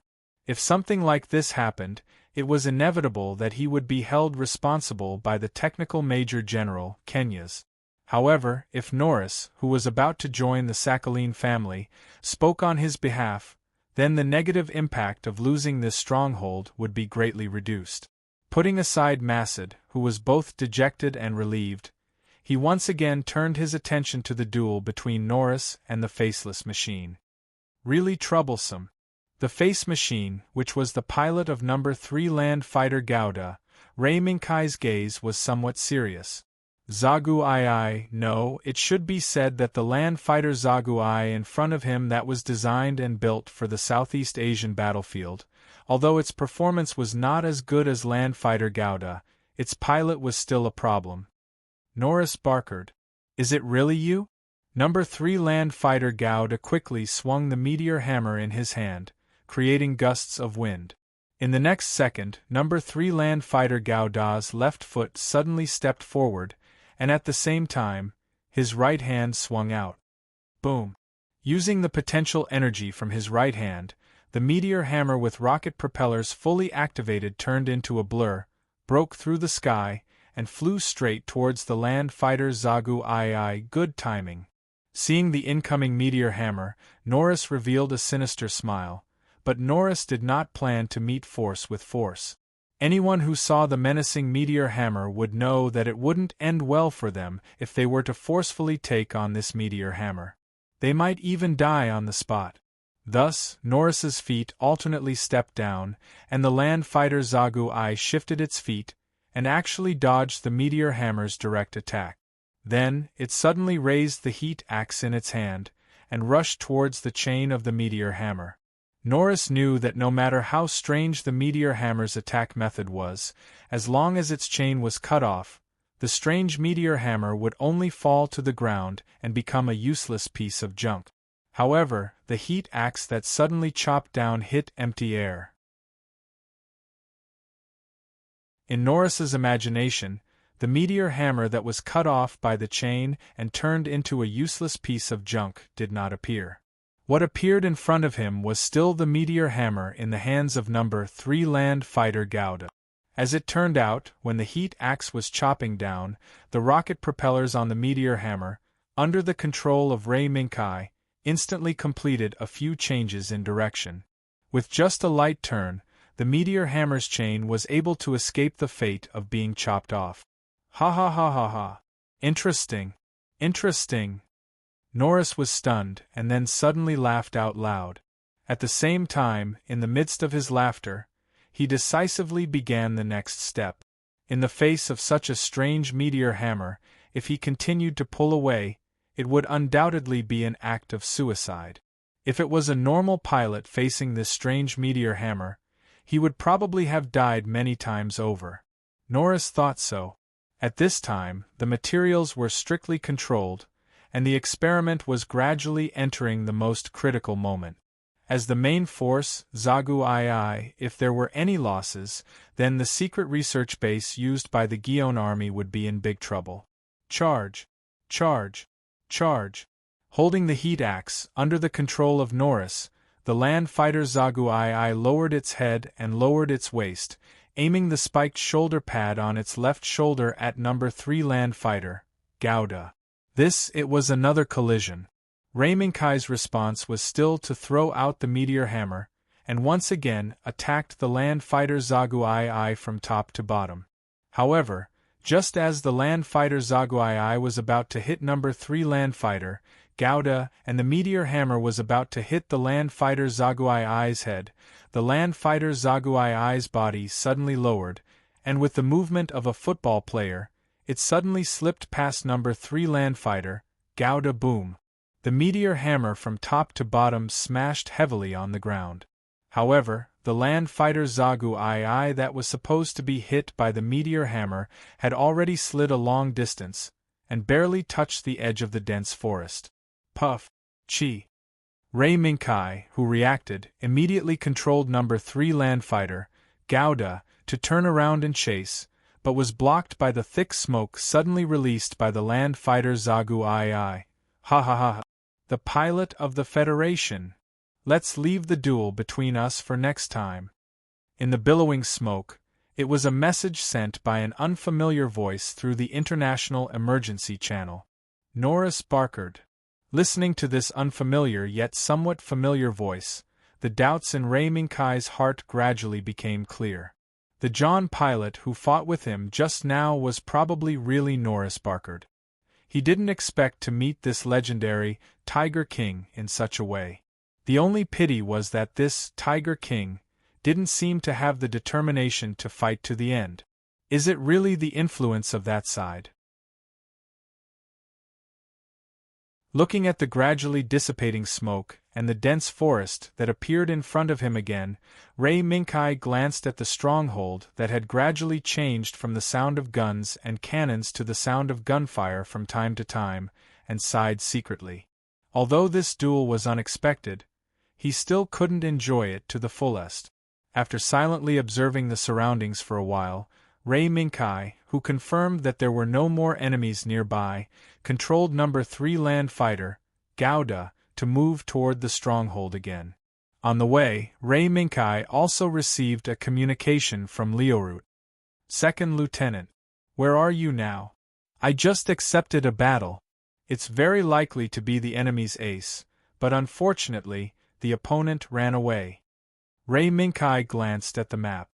I'm now southeast of the stronghold, entering the stronghold in 5 minutes. Captain, how's the situation on your side? It's fine. Now I'm clearing the room. It's just that the militants are too impulsive. When you come, try to be careful. Yes. Ray Minkai understood the meaning of Liort's words. If it weren't for his interference, it wouldn't be that the militants were too impulsive, but that they were all robbing John's supplies, and even the Federation's Type 74 hovercraft wouldn't be spared. 5 minutes later, when Ray Minkai's No. 3 land fighter, Gouda, just entered the stronghold that still had a strong smell of gunpowder, he saw Chichi Lokita pulling the militant member who was about to lead the way for Ray Minkai and constantly scolding him. What happened? Ray Minkai walked down from No. 3 land fighter, Gouda, and came to Chichi. Reporter, you're here. For the next mission, I'll lead the way for you. I know a faster path. Seeing Ray Minkai's appearance, Chichi immediately left the member responsible for leading the way and jumped in front of Ray Minkai to recommend herself. But strangely, when Chichi spoke, her small eyes seemed to subconsciously drift towards Shiro Amada's direction. Miss Chichi. The next mission is probably just a reconnaissance mission. It doesn't need that many people. So, I just need him to lead the way. Ray Minkai, who knew what was going on, smiled and pointed at the militant member who was in a dilemma. For this poor member, whether it was Lokita or Chichi, both were enough to make him in a dilemma. That's not right. Isn't your next mission to go to that place? I know the way. Chichi patted her chest as she proudly guaranteed that she would be able to do that. Hearing this, Ray Minkai's eyelids twitched. Since when did a scouting mission that he was the only one carrying out become a team mission? The next moment, Liorut, who walked down from the Type 74 hovercraft, solved Ray Minkai's doubts. Second Lieutenant. The captain sent a new mission. Let our 2 teams rest for 12 hours and then move on to the next mission. The target is the information you received from them. The captain already knows. Ray Minkai was stunned, he thought. These people's actions are too fast, right? They just finished fighting here and they immediately set the next mission? Yes. In fact, it was Chichi who took the initiative to provide the detailed information. Second Lieutenant, start resting now. Make more preparations. Yes. When he turned around to look, he saw Chi-Chi's complacent face.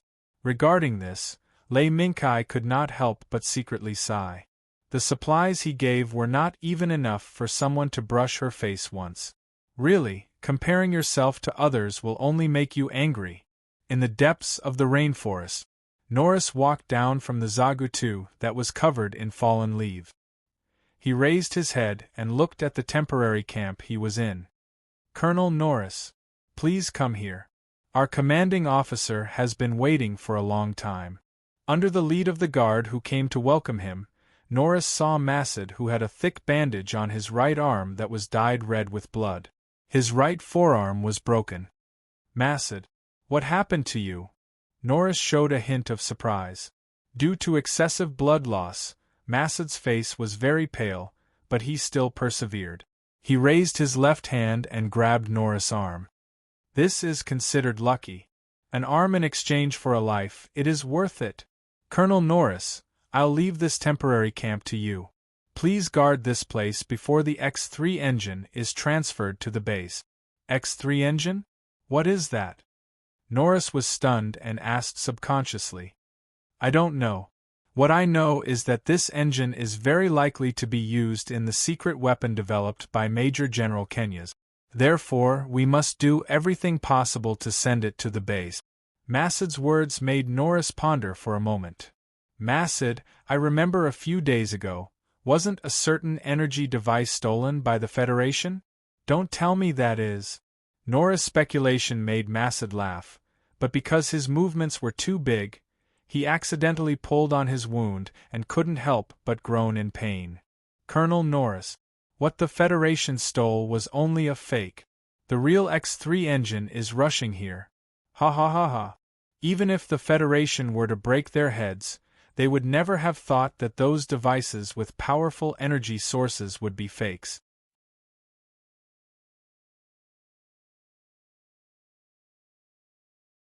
Chapter 294.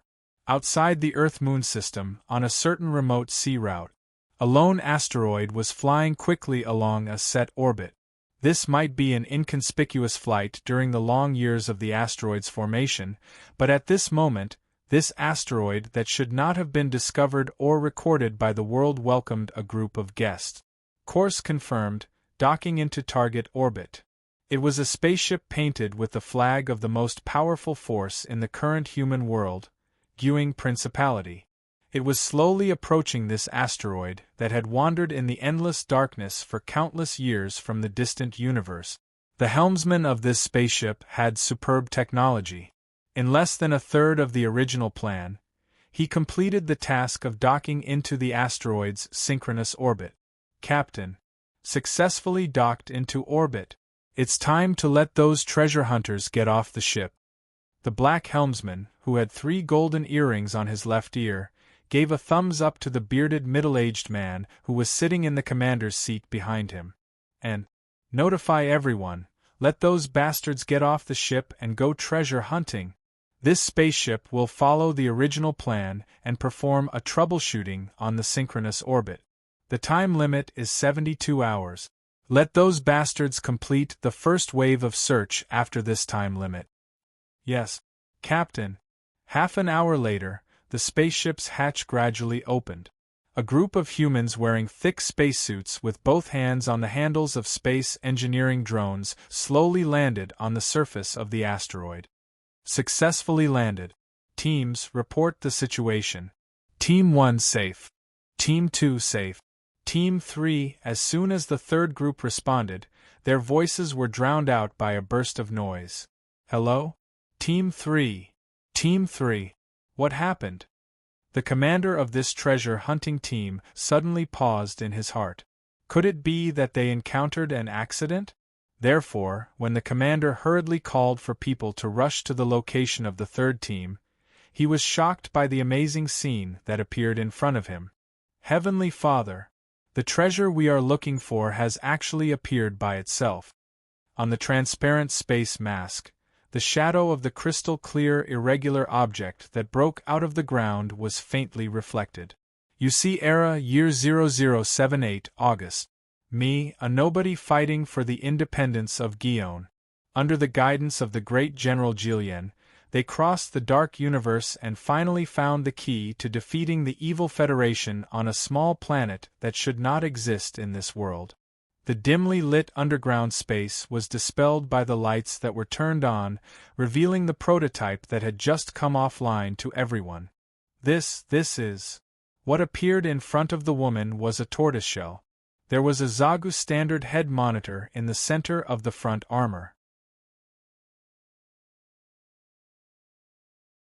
Supporting this huge body that was no less than 10 meters in length and width were 4 sharp limbs that were unique to arthropod. Apsilas. This was just a trial model. Aina. From now on, you'll be its test pilot, the tall man standing beside the woman said softly with a confident smile. Apsilas. Is this the work of my brother? The woman called Aina turned around and looked at the man, who was Kinias's side profile. Yes. But the current Apsilas can't be considered a success. We're still missing a crucial item. Aina. Let's go. Now, only Apsilas can bring back such a crucial item. Kinias lowered his eyes and looked at his sister's beautiful face. Item? Aina was confused. Yes. It's Apsilas's power furnace. The current power furnace used by Apsilas is Zagu I's reactor. In the alternative plan, we still have the plan of using the Great Demon's reactor. But this is still not the final form of Apsilas. Kinias raised his eyes and looked at Apsilas's Zaguhead. He slowly said, Don't worry. Only by bringing back that item can Apsalas have the power to launch a surprise attack from outside the atmosphere and destroy the Federation's headquarters in one fell swoop. Aina looked at Kineas, who was clenching his fist in surprise. What exactly is that item? That is a mysterious substance that our John discovered in a certain desolate universe before the Battle of Rum. That is the power of God. Kineas's eyes revealed a trace of yearning, but it didn't linger for long. Aina, go. Norris needs your help now. At this point, Kineas didn't have much intention to continue speaking. Or rather, that was the only thing that existed in Kineas's heart right now. Aina, become my helper. Under Kineas's gaze, the woman who had already changed into a pilot's uniform slowly boarded the large weapon named Apsalas's cockpit. Hatch open. Everyone in position. Confirm the conditions of Apsalas's suspension cables. Estimated liftoff countdown of 3 minutes. Kineas noticed the inquisitive gaze from the commander. He raised his hand and put it down again. He had already approved the request to lift off the various planes carrying Apsalas. Rumble, rumble, rumble, following the spurting of flames, the entire underground space reverberated with the roar of engines. Then, under the combined efforts of the many Doris, Apsalas slowly ascended from the huge hole above until it completely flew out of the underground space and into the vast sky. Successful liftoff. Apsalas is now entering the designated route according to the original plan. It is scheduled to come into contact with the X-3 engine in half an hour. The reports kept ringing, but Kineas, who had returned to the commander's seat, didn't care about the contents of the reports. He just stared at the screen in a daze, which represented Apsalas and the X-3 engine. When these two light spots converged, it would be the time for him, Kineas Sakhaline, to restore the glory of his family. Aina, Aina, Aina! Become my helper, just like what you said when we were young. Work hard for your big brother. The man whose eyes were burning with passion and madness didn't know that in the shadows, a pair of eyes was also watching him. Interesting. The thing that this guy is talking about is probably. No, even if it isn't, it has something to do with what we're looking for. After the golden eyes revealed a hint of contemplation, it quietly disappeared into the shadows. At the same time, with the help of many Doral transport aircraft, the huge Apsalas rose into the sky filled with dense clouds. Ray Minkai and the others who had finished resting on the spot also started a new round of missions. The tall and dense trees covered the 18-meter-tall Lanzan Gouda tightly, but while it provided excellent concealment, it also made the people who drove Gouda feel troublesome. The overly dense trees not only blocked the dense branches in front of Gouda, but also the vines on the tree trunks that clung to these branches were also one of the factors that hindered Lanzan Gouda's progress. Miss Chi-Chi, is there no other path that can be taken? Ray Minkai frowned and looked at the communication screen beside him. Although Chi-Chi, who successfully took the mission of leading the way, still wanted to stay on top of Amada Shiro's Lanzan Gouda, she was still chased to the Type 74 air cushion truck that was moving behind the team by the rather dignified square-faced Leoroot. Thus Chi-Chi, who had a little temper, snorted a few times. How would I know? When I walked on this path, it was quite smooth. Who knew it would become like this now? It had to be said that a little girl who threw a tantrum was indeed troublesome. But Leoroot and even Amada Shiro didn't care. They just looked at each other through the screen and didn't speak anymore. Ray Minkai knew that the two captains didn't want to spend too much energy on this unnecessary matter. Such a dense jungle not only made it difficult for the MS to move, it also meant that there was a high possibility that the enemy's hidden sentries were hidden in a corner that was difficult to be discovered. If that was the case, before entering the mission area, they might be ambushed by the enemy. Moreover, the climate of the tropical rainforest was unstable. When Ray Minkai and the others left the mountain village, the scorching sun hung high in the sky. At this time, the sky had become dark clouds. Kacha! Suddenly, A bolt of lightning crossed the entire sky, twisting its body and rushing towards the sky. Not good. It's going to rain. Hurst, Eladoya, you have to be careful.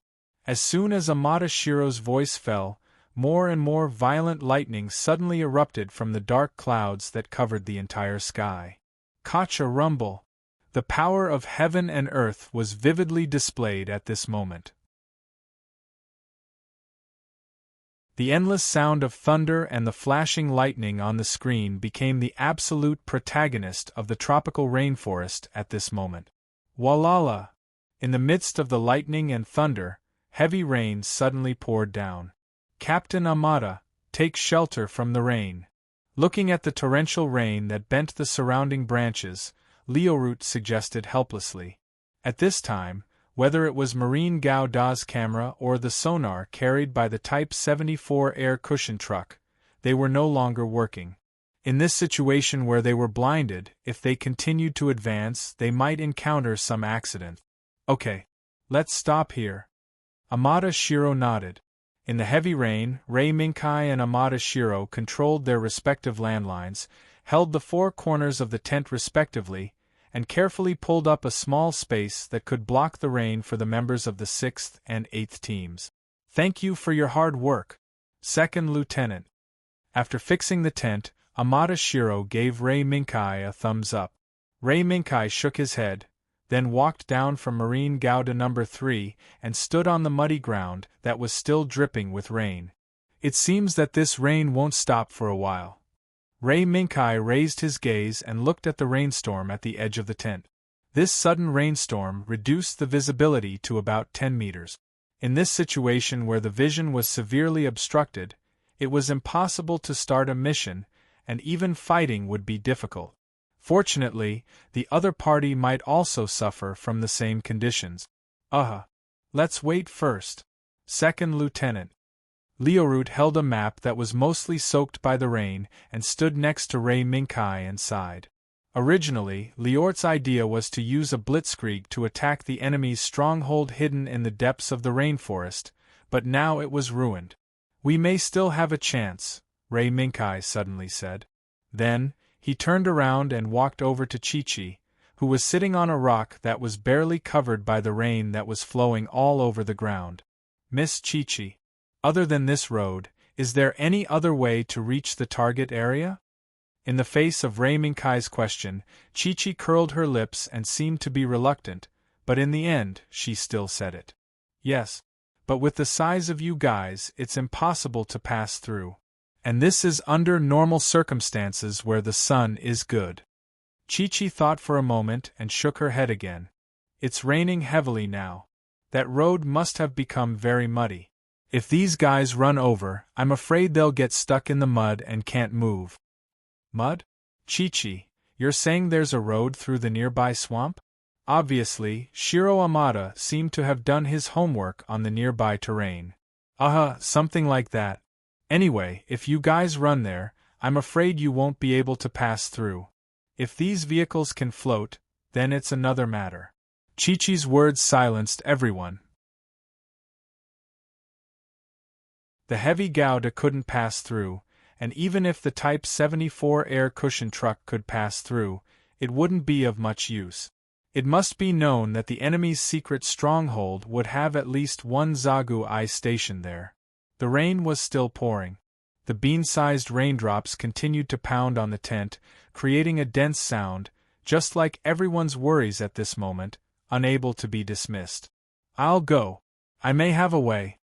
All of a sudden, Rei Minkai spoke up amidst the vexed crowd.